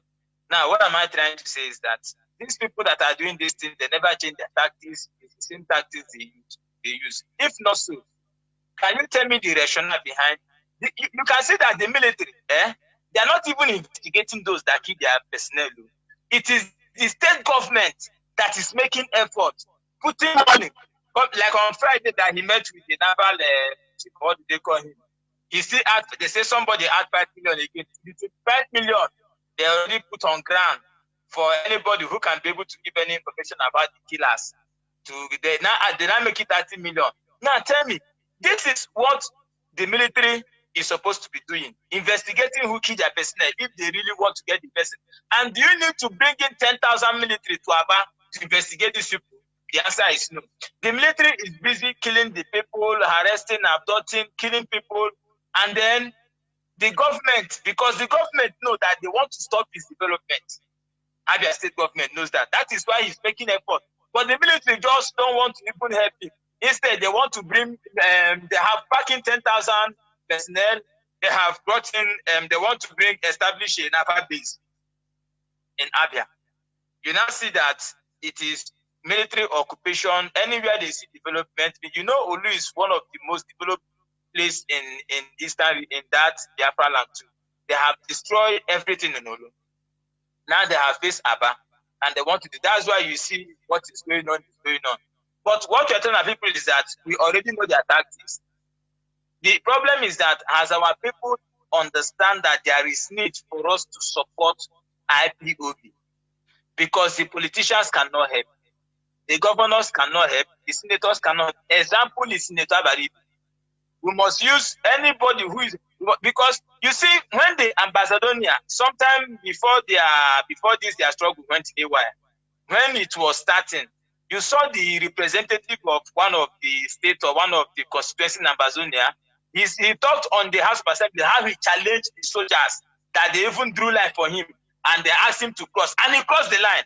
But I don't know if you see that video. It was circulating that time. I don't know if you saw something like that. Of course, Mazi, even one of their senators in their Senate House started pleading for Amazonian cause. And the Senate president was telling him, go down your time. He said, if you want to bring your military, I'm ready to die. Kill me on camera in the presence of everybody. Because you people don't want us to be Cameroonians and we are moving out. You know, that is how our people, our people, you know, I used to say that we are primitive minded. People think that when you dress well, when you have wealth, you run away, you are no more primitive, you are civilized. It's lie. The way you reason. Our people don't understand politics, that it is about local. Being suicidal, people being around you, people support, you know, going for the interest of your people. It's local. You start. That's why Ahmad Bello is famous. Because he openly came out and said, I am for northernization agenda, not for Nigeria. I am for, and today, they don't joke with him. You see that? But our people, they will come and they start playing politics with our people, with the lives of our people. Mazi, go on, please, go on. Yes. And that is a very one. But you saw our own senator coming to his constituency, being embarrassed by the military, and then running back to Abuja to go there and praise the same military that embarrassed him. One, he failed to protect the people because when he come and he saw that thing, that is his priority, to protect the life of those people because that's his constituency. He did not stay there. He left. That was not enough. He even praised the killers of his people. So telling them to go ahead before they agree. How can the military leave? Biafra's, our destiny is in our hands. We have to rise up, support ESN anywhere you are. You have to support ESN through the right channel, through IPOB units, IPOB zones, through our PayPal, www.ipob.org, or through any other means that's approved by HODPOS, Mazi Chinedu, in form of fundraising or other means. Let me say this: if you're a Biafran anywhere you are in the world, we heard of somebody in America adding 5 million naira to the already 25 million naira LSO place as a reward for anybody who brings informant. This person from America is from Ngwa, as they say. They say he's a son of Ngwa. This son of Ngwa have not supported the protection of the people that have been killed. He have not talked about the old woman that have been abducted, the girl that came out and cried how her siblings were adopted, the people that have come out to cry how their people were shot in the middle of the night, the continuous abduction. He has not talked about it. He has not supported ESN. But he's adding 5 million on the 25 million for them to do for who kill a military man. Military is something that military know who did it. That's why they're not investigating it. They are just there to kill our people. They're not investigating who killed the military people because they know who did it. And they are just there to kill our people, and that's what they are doing. Our people must shun this mediocrity and support IPOB. Give ESN financial support. It's very, very important at this time of our struggle. Our people must take note of this. Having said this, Mazi, I want to say this also. Let me also now make this announcement because I've made it before and I will repeat it because it has to circulate. I have to do it for some time before I stop. Please, Biafrans in Italy, take note. This is a special announcement from IPOB National Coordinator of Italy. IPOB National Coordinator of Italy is letting the whole Biafrans in Italy, especially for our people in Palermo, Italy, to be aware that IPOB zone in Palermo, Italy has been dissolved. We don't have any zone in Palermo, Italy. IPOB has no zone in Palermo, Italy. Please, everybody, every Biafran must take note of this in Palermo. We are working, we are doing something there, and when we finish, we still come on air to let you know. Please, everybody must take note of this. The government agencies here in Italy must take note of this. We will not be able to condone people saying they are duped or they thought it's IPOB, because making this announcement, everybody must take care. IPOB in Palermo, Italy does not exist for now until further notice. Mazi, Chinedu, Jonathan, thank you very much. And let him blessings from there. Biafra must continue. Our demand remain the unconditional release of our leader and a referendum, because we are not going back. Biafra is, if we don't get Biafra, we are finished. Because that our leader is the only person that can speak. You saw his brevity, you saw his greatness when he was on ground. He does not run away from the military and police checkpoints. He meet them head on. But you can see a senator running away. Not only running away, the worst of it, praising the military that are there killing his people. This is too much. We cannot allow it to continue. There will bless you from there. There were Mazi Desmond. Caller on WhatsApp. Mazi Chuku. Welcome to the program. Can you hear me? Yes, I can hear you, Jonathan. How are you? There were Mazi. Thank you very much. My name is Chukwu Emmanuel, and I'm speaking from our location. I greet my leader, our leader, Mazi Nnamdi Kanu, the man who set up this platform to expose so many things that was hidden under the roof of heaven. I greet you once again. Yes, this evening, you touch many things. I want to start from the angle of slavery. When we are small, we saw some video where the white people are using chain to chain about 10 or more people, and they are using koboko and beating them as a slave. Then, after that, they come down with religion. This thing you call religion is to enslave people here on earth. That is what religion is all about. The religion we saw today is not for people to do the right thing, to behave as a human being, to love one another. It is just to make sure people remain on bondage as a slave. When somebody told you that if somebody beat you at the right side, you turn the left, he beat you, and he told you to continue praying without ceasing,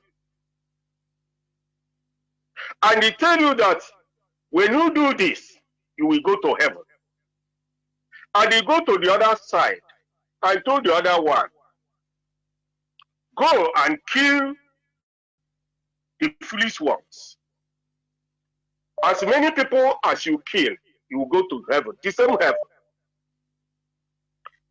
Is this not enough for somebody who has sense to sit down and ask himself some questions? Is this thing true? What of you are going to heaven? And all their suffering here on earth, they will tell you you are going to heaven, where all the road was built with gold and silver and all of that. Somebody believed that. And we are killing another one. Sometimes when I listen to one clip that was playing on this radio, sometime now, about how much Christians that was killed from Nigeria from 1945 to date, and how many churches that was bulldozing from Kano, Kaduna, Jos, all over Nigeria. I started to ask myself, where is Christianity? Those who say they are CAN, Christian Association in Nigeria. Who are these people? If you trace out, you will see that these people is another set of politicians holding Bible, claiming they are man of God. The question is this: all these Christians that was killing from 1945, millions of them, and these people cannot fight back up to now. And some people who are claiming they are leaders are inside Nigeria, collecting money from poor people, reaching themselves, collecting money from politicians, reaching themselves, collecting money from Fulanis to help Fulanis to make sure the Fulanization is complete in Nigeria. But they are holding Bible by one side, by one of their hands. When you start to talk about 3 Christians that was killed in the north, because they say they are Christians, the Boko Haram shot them dead. And nobody asked questions. Now tell me, tomorrow is church. Some of them will, early morning, 4 o'clock, they have started going to inside the church without sense of reason. Have you seen how wicked the white people, the black people, who claim they are Christian, they are Muslim in Nigeria?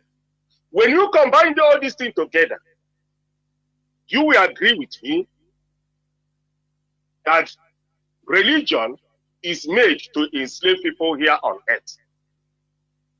Nothing more, nothing less.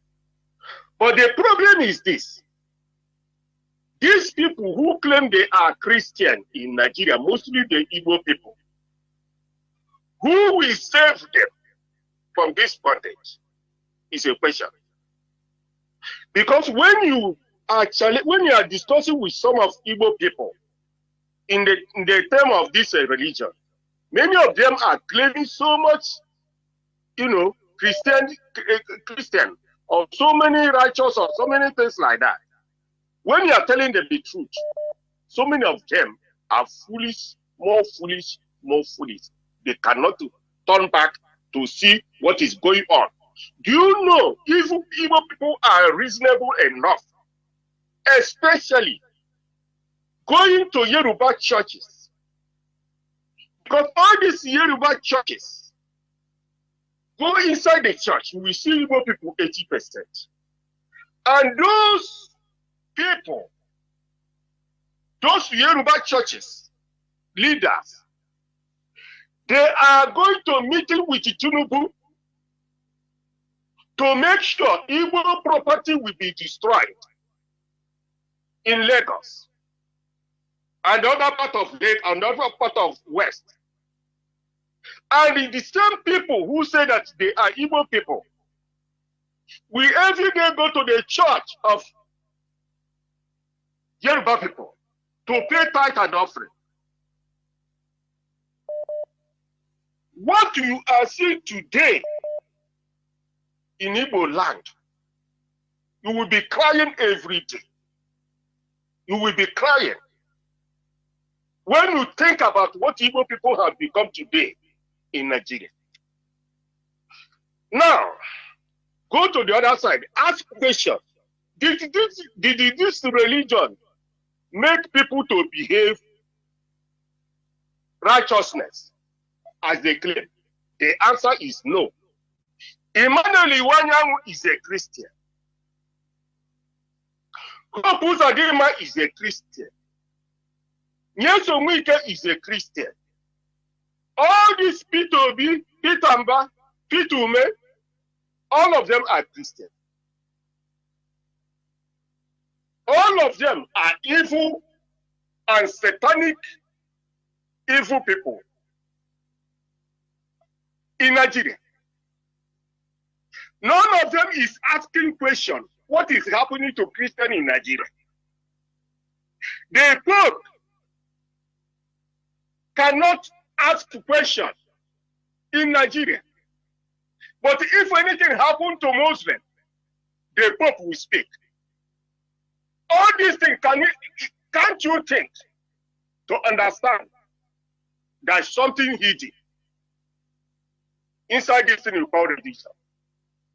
That it was made to enslave a lot of black people, to make sure black people remain slaves here on earth. And then they can open this radio to open all these things. Can you listen as if a man and turn back for you to not continue to be a slave inside the church, that you are going to heaven? Support IPOB. Support Nnamdi Kanu. Now you are alive. Because there will be a time you will be a dead man. And your children will continue suffering from where you stop. Thank you, Mark Jonathan.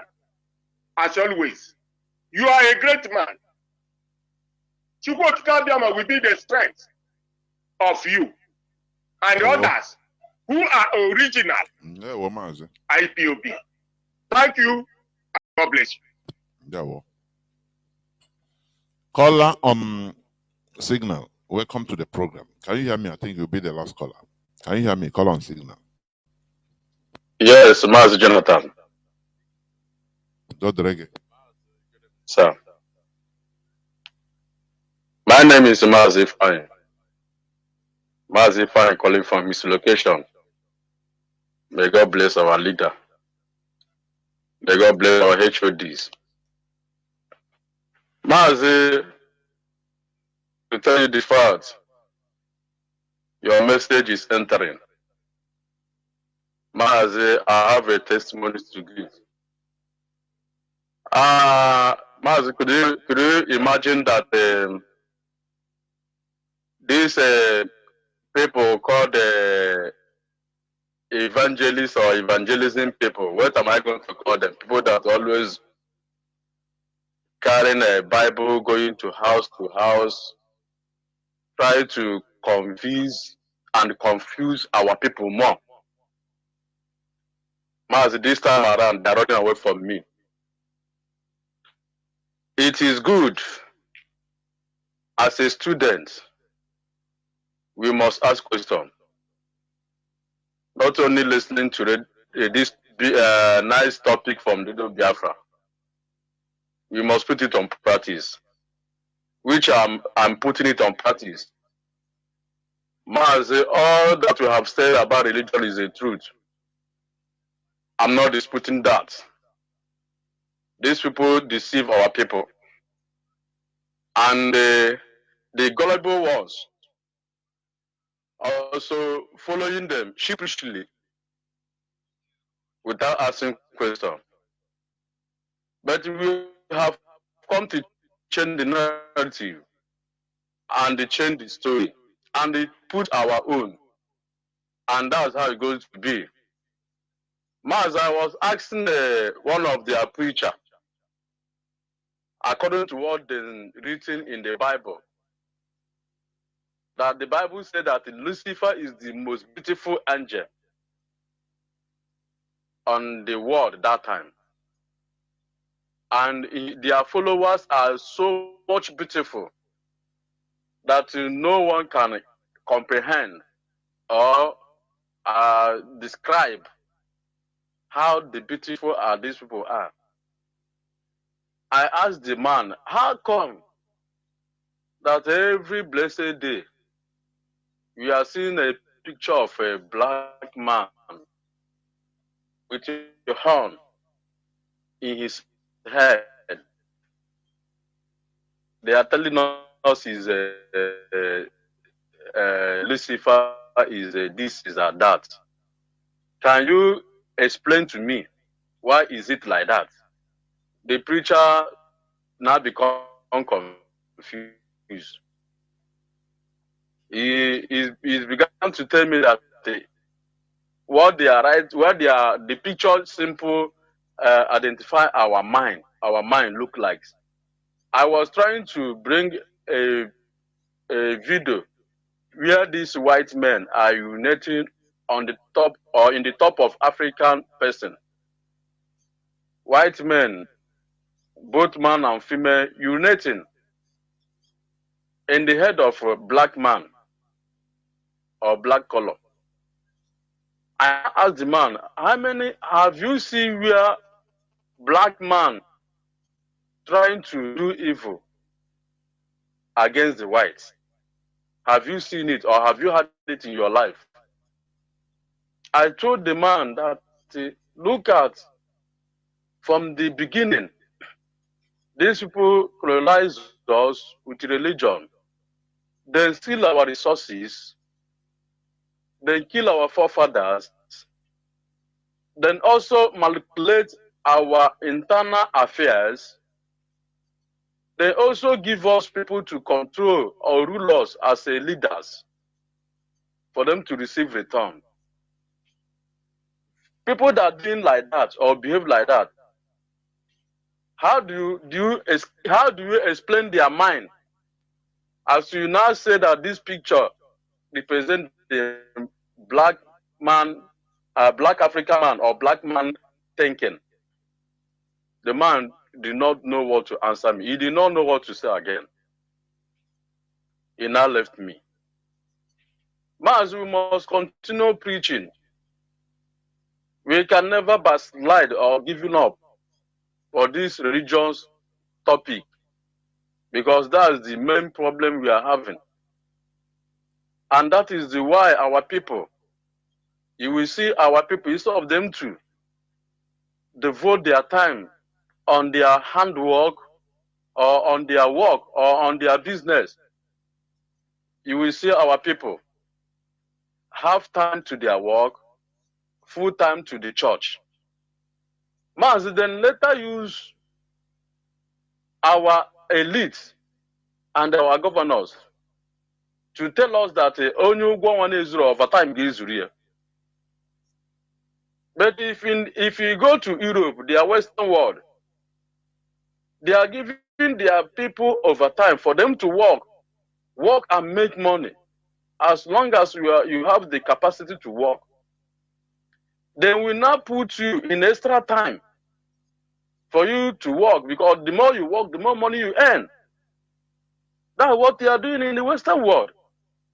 But in our own side, they use our top elites, or call it management, or call it whatever, to cut off the time that we're supposed to work and earn more money, and make us to always believe on superstition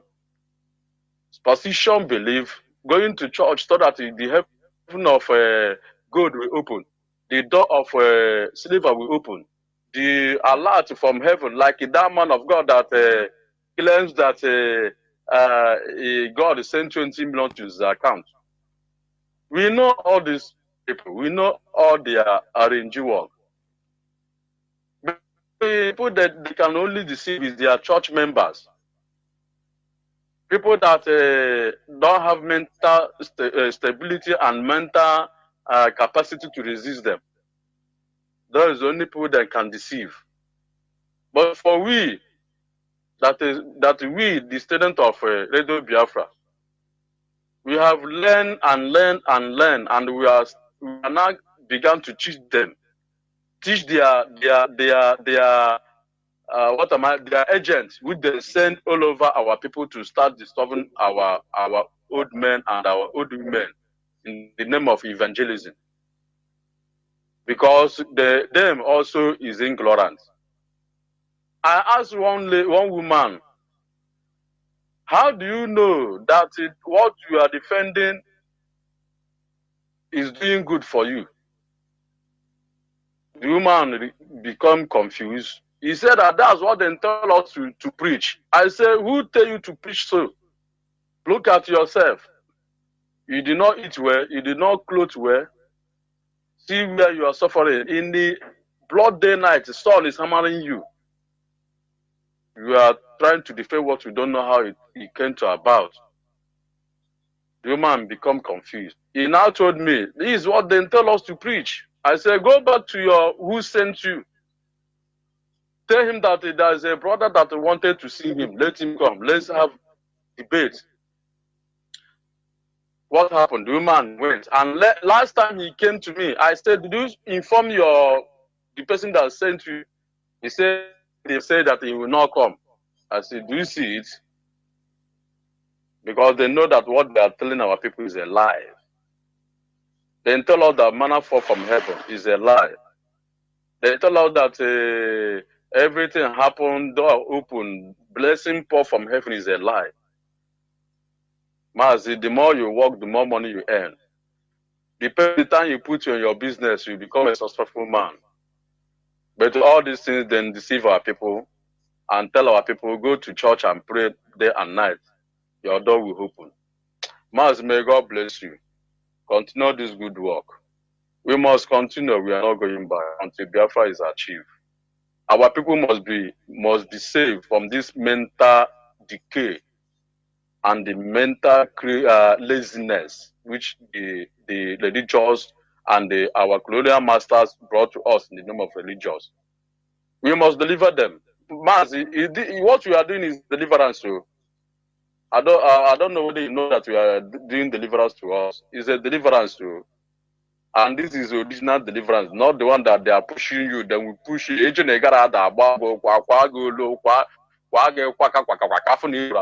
one is not a deliverance. That one is a kwashoko.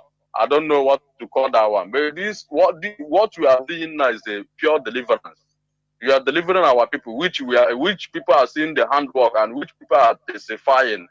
And which I'm one of them to carry on the assignment to also stand on debate for these people and also stand in any way they come to debate or to argue with me.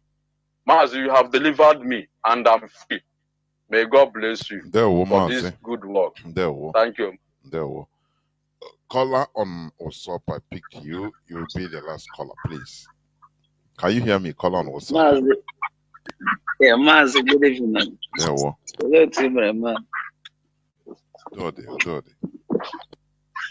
Mazi, please, I will come to the video game again. Ali Bayo. Yeah, Mazi, Elaine, the Bayo, Nature like you, and the Bayo. This our elite, this our people's Hagara school. These people that is claiming they know and they went to school. All these people really then one state, Abia State, I was them this man Megerai. When the governor side, these people, Mazi, and Maju sometimes, and Maju.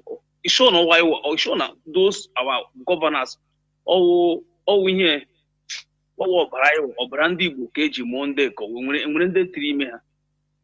Mazi, Elijah, you make an Abia State in our war plan, all plan they go to legalize Abia State because I want the progress, here. Yeah, this governor now, Mege. Hey, where is the insecurity now? Be Butraiwa. I got open this drunken man, this man about drunken man. They don't have a interview. Kana Bubiku, chief priest, Kapagine. We now my we reach on high every time. The man book worker, the man book issue. In the type of people or Britain they promote, that is the type of people they promote. You know, they will not go to meet reasonable people. No. That is the type of people they promote because that is their plan for us. Kai we has role models. Dummies and idiots, money misroads, that makes no sense. That is the people they go for. That's it. That's go on, please. And in watch everywhere on blog, everywhere is that they are promoting. They will never promote any good thing about it. They will not promote this man that is saying that this thing Megan Assad is no IPOB. No, the prison, break the prison in Imo State. No airports. One man, only his stance. They will not promote that one, but they will be promoting this useless guy who is drunk and or cheap priest now. No. Okay, not or receive. No, so you need to make an announcement. When you're not so bad, you're making an announcement. When we check, just few things again. Where support the hope of them. Una just get rubbish. Where support the hope of them. Hope of them name no Meganim state. That can go. Mazi cause on choiku na okay. Ke abasrando kai. Mazi ichebe yoka ikoka yoka Mazi kama ikumoka ọ na-atọ m ọchị because elibi ga-ebido kumekwe Mazi elibi ga-ebido kumekwe amamutu brain ndị mmadụ dị amamutu but ihe Mazi m chọrọ ikwu na ihe positive m chọrọ ikwu na this onye ụka na one positive m chọrọ ikwu na ọwa ịwa ga-alụ ọgụ ndị ga-alụ ọgụ ọkwa n'ime ha iwu na ndị ụka ndị pastors ekwuru ụka ya na ihe akwụghị na ndị adapụra n'ụkwa like one year last week ago my friend I was discussing with my friend about the Okwe Christian Okwa Umuhende. Yeah, come now all these pastors now, all these church of all these sisters pastors now because the pastor they handle before. Okwa they handle before people handle listen now because those people have saying the truth. Those people that have understand the reason of this business handling kumeza against them now. Nya usina happens onya akora fish. Ama ihe ndị ekelege Chineke na ihe ndị ekelege everything na ihe ekpuge oyiga fruit ihe emegide mana sa hapụga Mazi aga hapụ ya onye ọbụla kwesị hapụga religious discussion onye ahụ is very wicked because that place is where our problem is because he can never develop, he can never go any far without this mental slave. This is a mental slavery. Onye bịara n'obodo ya na-enyebeghị visa na-enyebeghị anything na-emebekere ma onye gị na ga-anọ n'eluigwe gịna na church Mazi ka agwụla nnọọ Mazi ka Mazi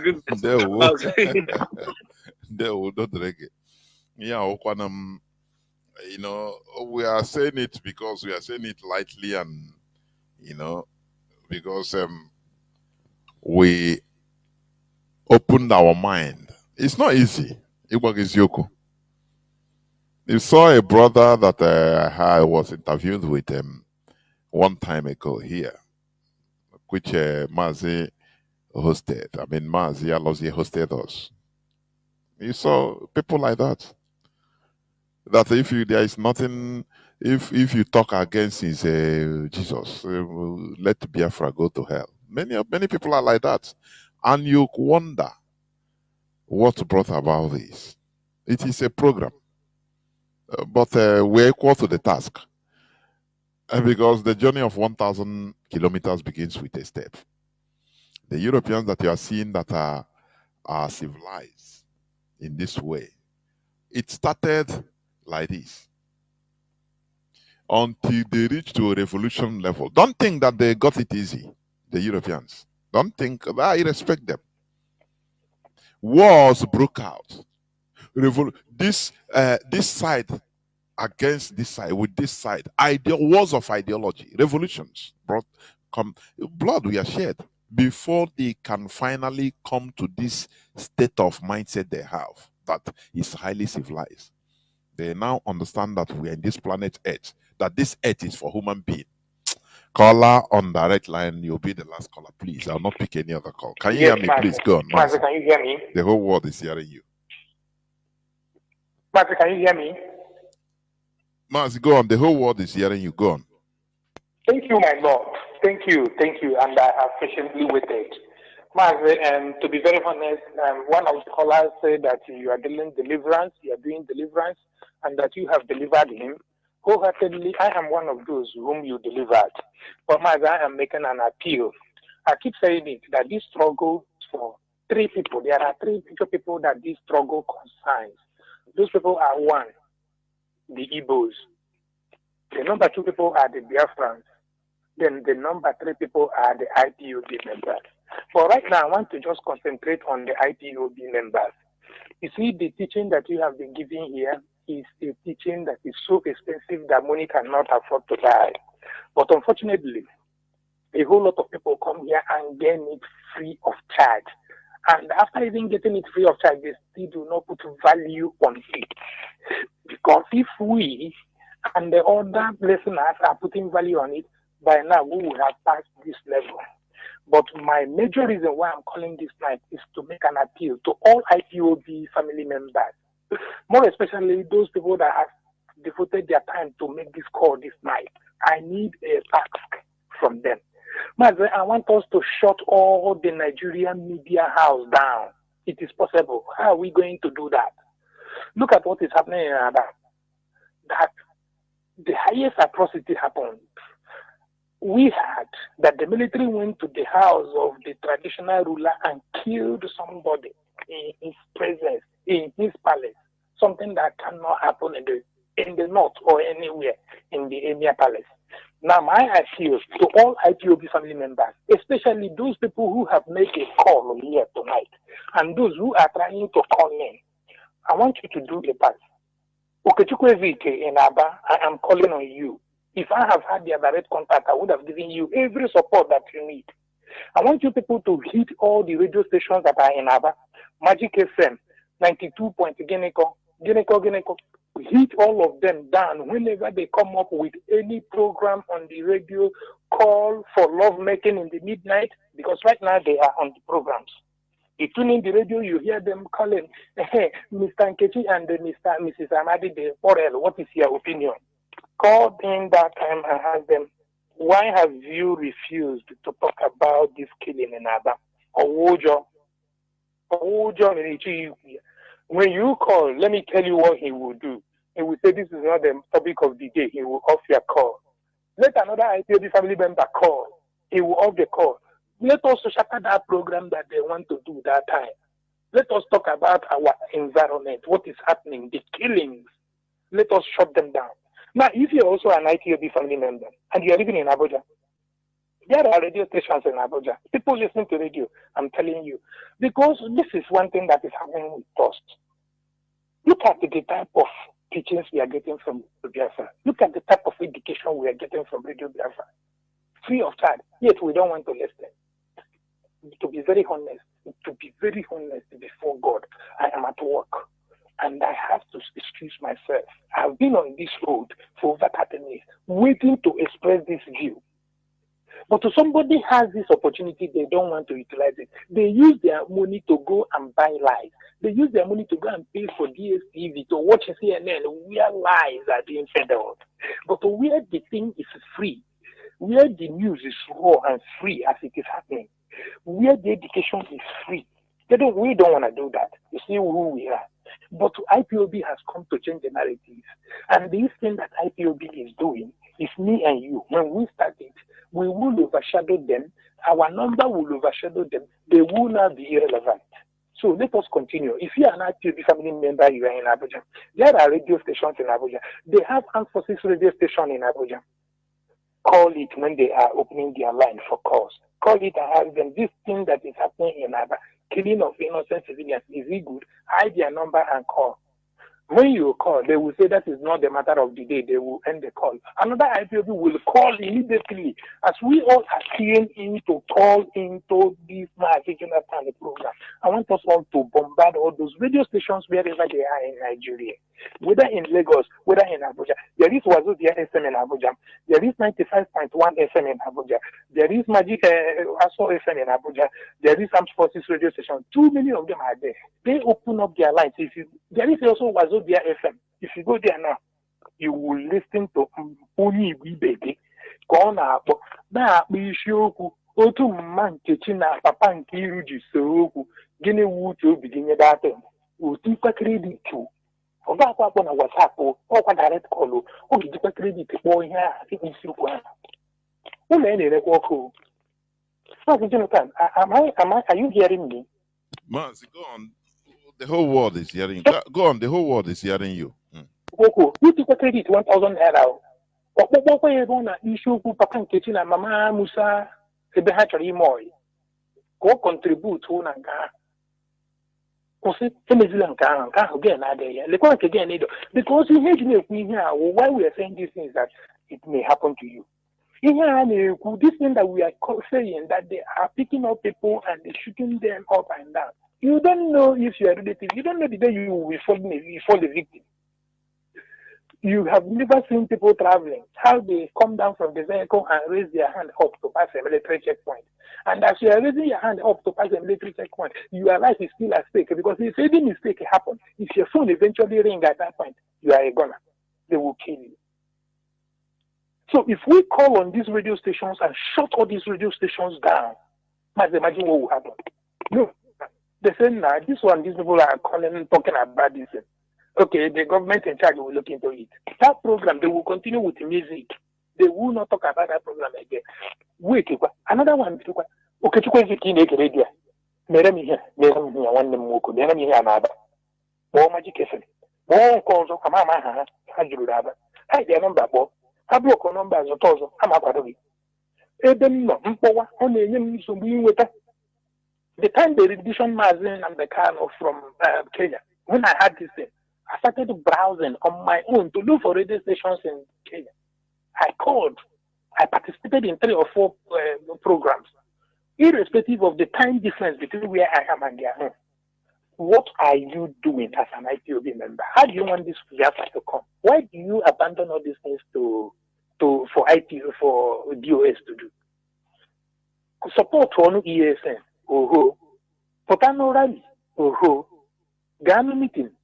Oh, phone or credit. If you are in diaspora, you have access to internet. These radio stations I'm telling you about, check your program, watch their schedule, call into their program. Almost all of the any station all search here, there, again with you, listen to it, either in Facebook or in Google. Call in and ask them this question: where is Mazi Namdekan? And tell them that you want to know. This is where you have to come and know. Ask them, can you explain to me why Mazi Namdekan was renditioned from Kenya? They will tell you that is not the matter of the day. But a foreigner who has come to Nigeria has had that thing. That thing, that call that you made circulate the world. It is a weapon, and we, IPOB, must do it. No other person will do it. Igbo man will not do it too. A Biafran will not do it too. The only person that will do it is an IPOB member, and that's you and me. And do you know the difference? You have to go and find out the difference between you, an IPOB member, and an Igbo man, and a Biafran. There is a very huge difference. Do you know the difference? As an as an IPOB member, you have been sanitam, whatever. Then I don't know. I don't care. Then you have been washed. You have been redeemed. You have been saved. If you are an IPOB member. But if you are an Igbo man, you know now only case you dabble here and there. If you are a Biafran, yes, you know, IPOB are not an IPOB look for every tool. IPOB has a mind of its own, and this is our mind that we are pouring here. IPOB family member in Lagos, there are 2001 family radio stations. Call in into any of their program and ask this question. Then the next thing I want to support here, Mazi, thank you for this time, is our media warriors. I don't know what is happening. I don't want to listen to rumors and gossips, but a lot has happened in our media warriors that participate in Facebook. I have my mother-in-law living with me. Every now and then, 1 or 2 of our media warriors that come online on Facebook help that woman build the love she has for Biafra. But these days, all of you have gone into sere and koro. We cannot fight up to this point and we run away. Those our brothers that used to have coastal radio and all the rest of them in Facebook that come online, these days if you come online you can no longer see any of us. All you now see are content creators. Irrelevant and the nonsense things. If you have this calling to broadcast, and you have this passion to broadcast, and you have this passion to expose the irredeemable foolishness and the wickedness happening in the zoo, do it. Don't ask me why I'm not doing it. Maybe I do not know how to do it well like you, but it will be a shameful thing that you will come up at the end of the day, expose the irredeemable foolishness and the wickedness happening in the zoo. Do it. Don't ask me why I'm not doing it. Maybe I do not know how to do it well like you. But it will be a shameful thing that you will come up at the end of the day, encouraging all our media warriors, those that are falling apart, whatever differences and problems that have come up, because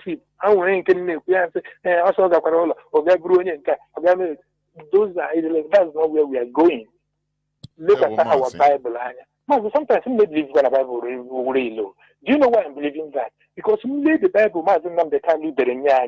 who the Bible be any question no will oh, that's our own Bible.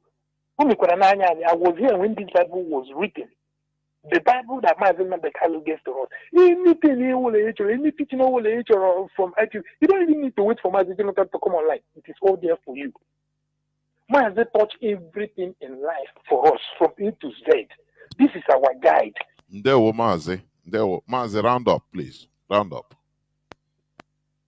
Thank you, my Lord. Thank you. There were Mazi.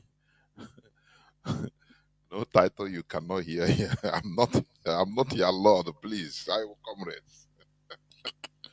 We must continue. This is where I'm going to switch up the phones, please. Biafrans and lovers of freedom.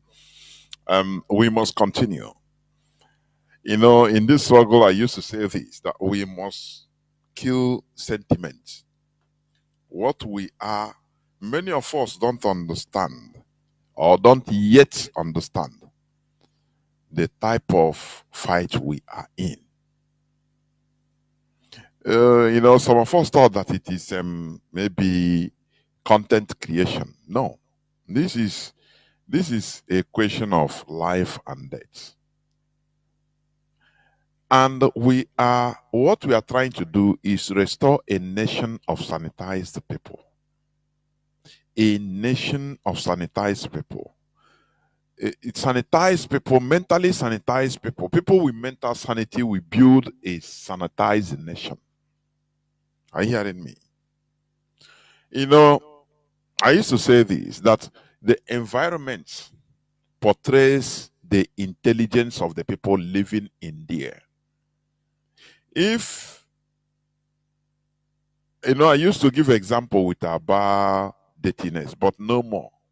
Because an intelligent individual enters there.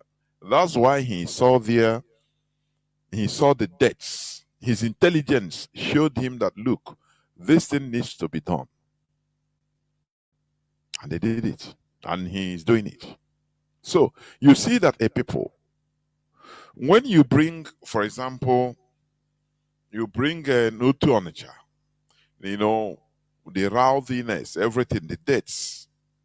Now you bring a set of Europeans from maybe Luxembourg to install them in that dirty place in Onitsha and remove that people living in that part of Onitsha to Luxembourg, a part of Luxembourg.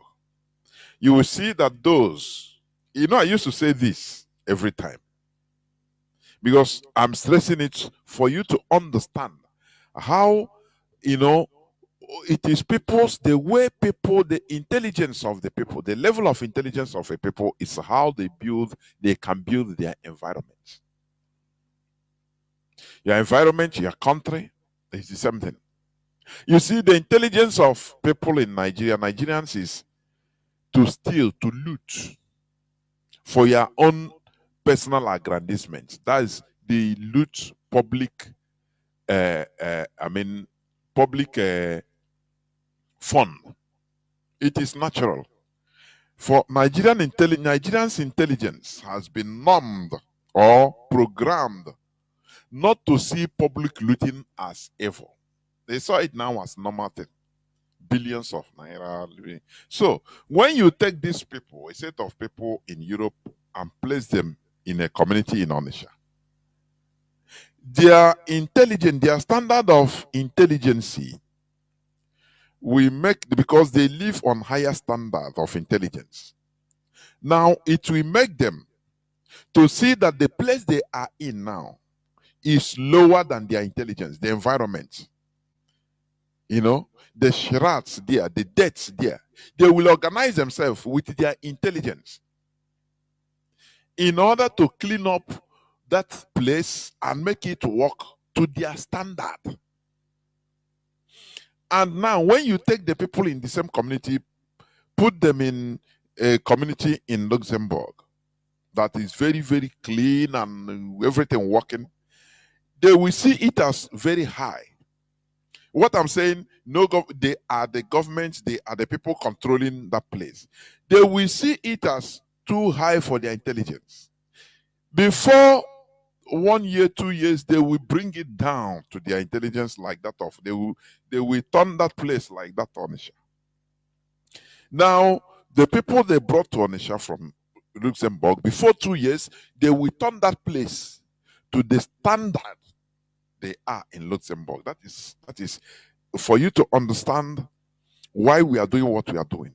Sanitization of our intelligence, sanitization of our mentality, so that we understand, we know that sanitized mentality will build a sanitized country. If you are not mentally sanitized, it doesn't matter where you are, you remain a primitive Neanderthal. An example is, you see the former governor of Anambra State. He's an American citizen, isn't he? Obiano. Before even he became a governor, he's using the blue passport. So, now,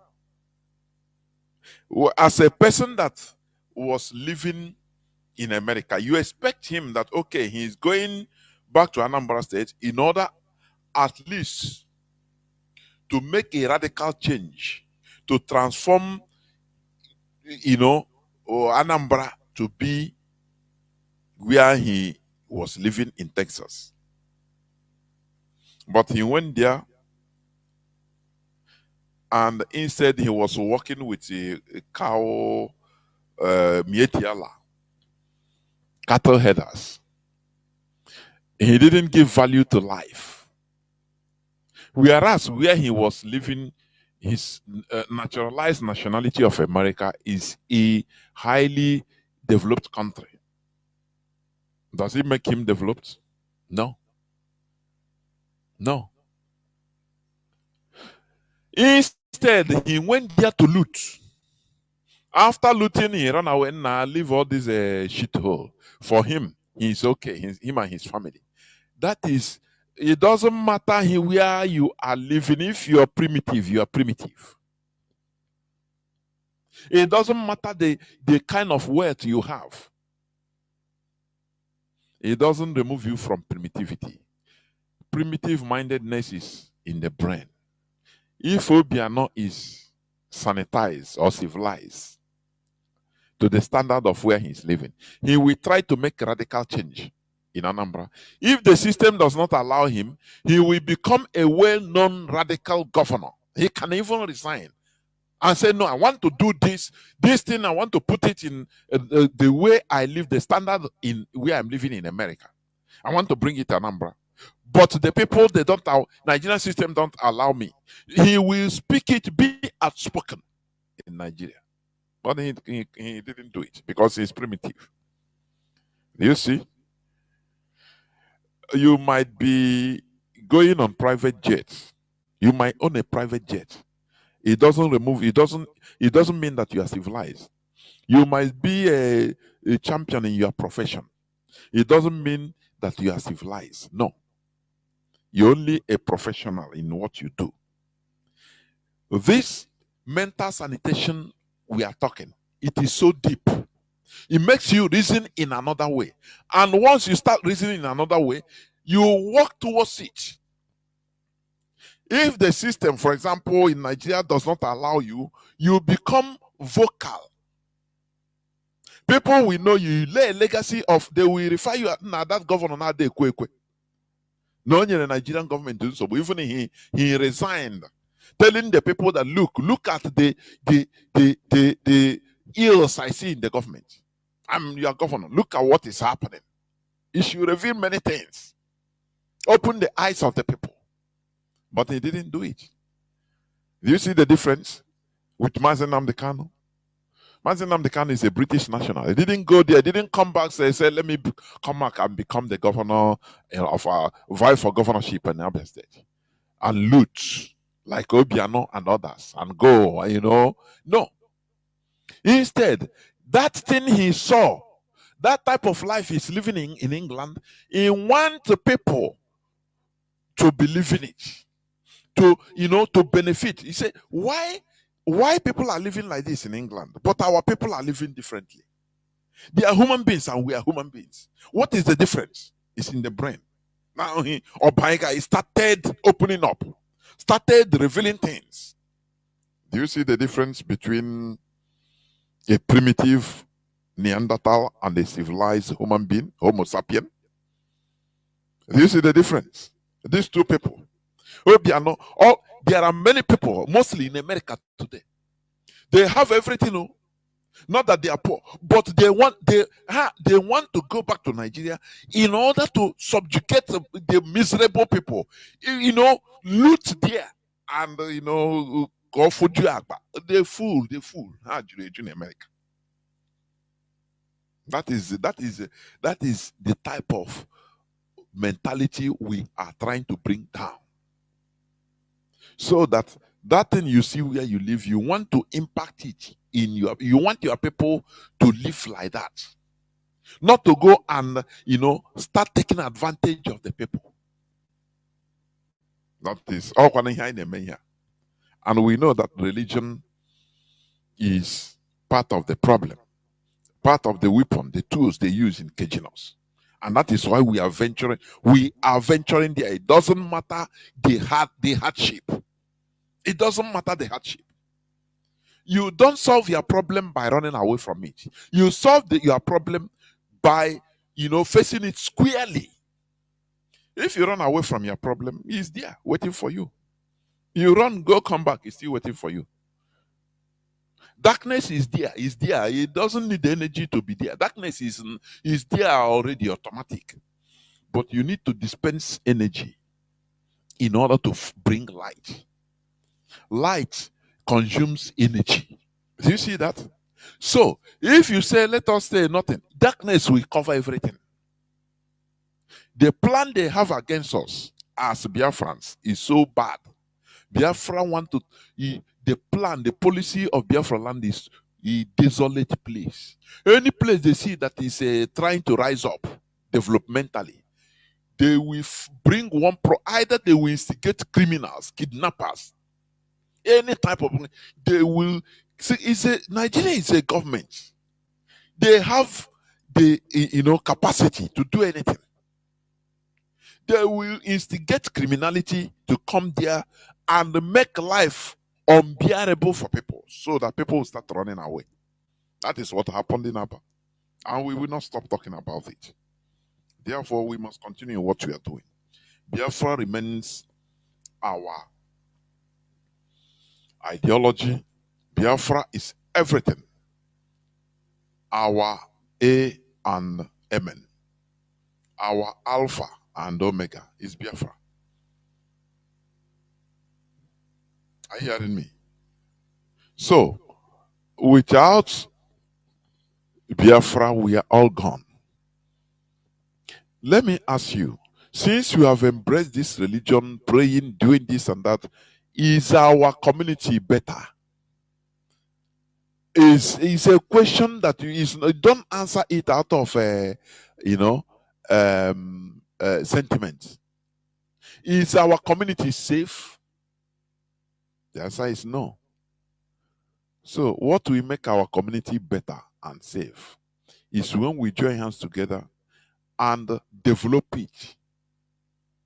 Jointly work towards bettering our collective life, not your individual life. Collective life is what matters. Because when you are rich in the midst of poor people, you are in a problem. In the hell of a mess, you'll be kidnapped. One of our brothers used to say it. He said, that's the God that I will be giving testimony. Oh, my God bless me. I have a big house and I have my cars and we are living good. And, you see another Igbo woman, a Biafran, hawking pregnant lady, hawking pure water, and you are thanking God that He bless you, but that person is dying. You say you don't need that God, and I completely concur. Because when you are thanking God and others are miserable around you, you are not safe. You'll be kidnapped. They'll kill you. But when the riches is fairly distributed, completely concur. Because when you are thanking God and others are miserable around you, you are not safe. You'll be kidnapped. They'll kill you. But when the riches is fairly distributed, that works for everybody, not an individual. No. That is why when you study the development, European development and civilization, you see, labor unions, they form different cooperatives in fighting for collective interests. If it is for good pay, they fight for good pay for everybody. They institutions that regulate things, that regulate, challenge governments in different ways, so that they will not be exploited by individuals in the name of government. No. If the payment is poor, like a labor union in Nigeria, labor union in Nigeria is the same fraud. It's a fraud. They will just meet the head and talk with them. They say, okay, calm down. That is it. They don't fight for the people. But awakened minds, they will fight for, the goodness of people. If it is workers that are working, suffering, working hard, and receiving little pay. Do you know the reason why? Do you think the reason why, for example, America is paying $20 an hour? In Europe, they can pay €18, €20, €15 for 1 hour. Do you think it's easy? Do you think the politicians they want to pay it? But the people fought for it. Anything you see the Europeans are enjoying today, they fought for it. They spilled their blood for it. They sacrificed for it. But you think that manna will fall from heaven? That one spirit will just do abracadabra and the government will change and they will start paying everybody welfare like that? No. Everything is fought for. Human being is selfish in nature. So every government, if a government head, they want to steal. But because of the people are awakened. They are ready for everything. They cannot and get away with it. They cannot. I've said it. I've read you hear about the news of one French presidential cabinet, I think cabinet minister. He resigned. Why was he forced to resign? He did a birthday party, celebrate birthday party, I think of him or his wife. And inside that birthday party, he served the shrimps, and some wines that they deemed that now, how is this man getting this money? He can serve wine and shrimp. Crayfish, nice crayfish. He served it in his. He said, why? So one journalist captured the thing video. They send it out. He videoed the thing. They send it out, and the public, French public, you uproar. Say, oh, so it's using our taxpayer, our money, to eat crayfish. Why? Me, I cannot even afford. I'm working my ass off. I cannot even afford this thing he's celebrating. But I'm working every day. Why should he? The man, he was forced to resign. If it's in our land, you will see people, the miserable people. If you comment, maybe you see the video, you say, no, let the man resign. They say, no, you are jealous of him. That God has blessed that man, and that is why he's in the cabinet. Politician, can you are jealous of him? That's why you are a poor person, a poor nigger. So why are you jealous of him by telling him to resign? Because he eat good food he serve good food in his party. Do you see the two mentalities? Are you seeing the difference? Do you see why the reason why we are backwards? It's in the brain, it's in the head. When you talk, when you want to bring out issues, talk as it is, they'll say you are jealous. Go and hustle for money. You are jealous of this man. He have made it. God has blessed him. I tap from his blessing. Amen. I beg, enjoy. And he's enjoying your money. That is, and you are suffering. Do you see the mentality? It's different. Why we are suffering, Africa is suffering, is because of it's in the head. It's in the head. Once you change the head, now it transforms the changes to the vision, to the hand, and you start walking towards the way your head is. That is what we preach here. So, Biafrans and lovers of freedom, Biafra remains our ultimate goal. We will never stop until we reach our destination. Thank you for listening.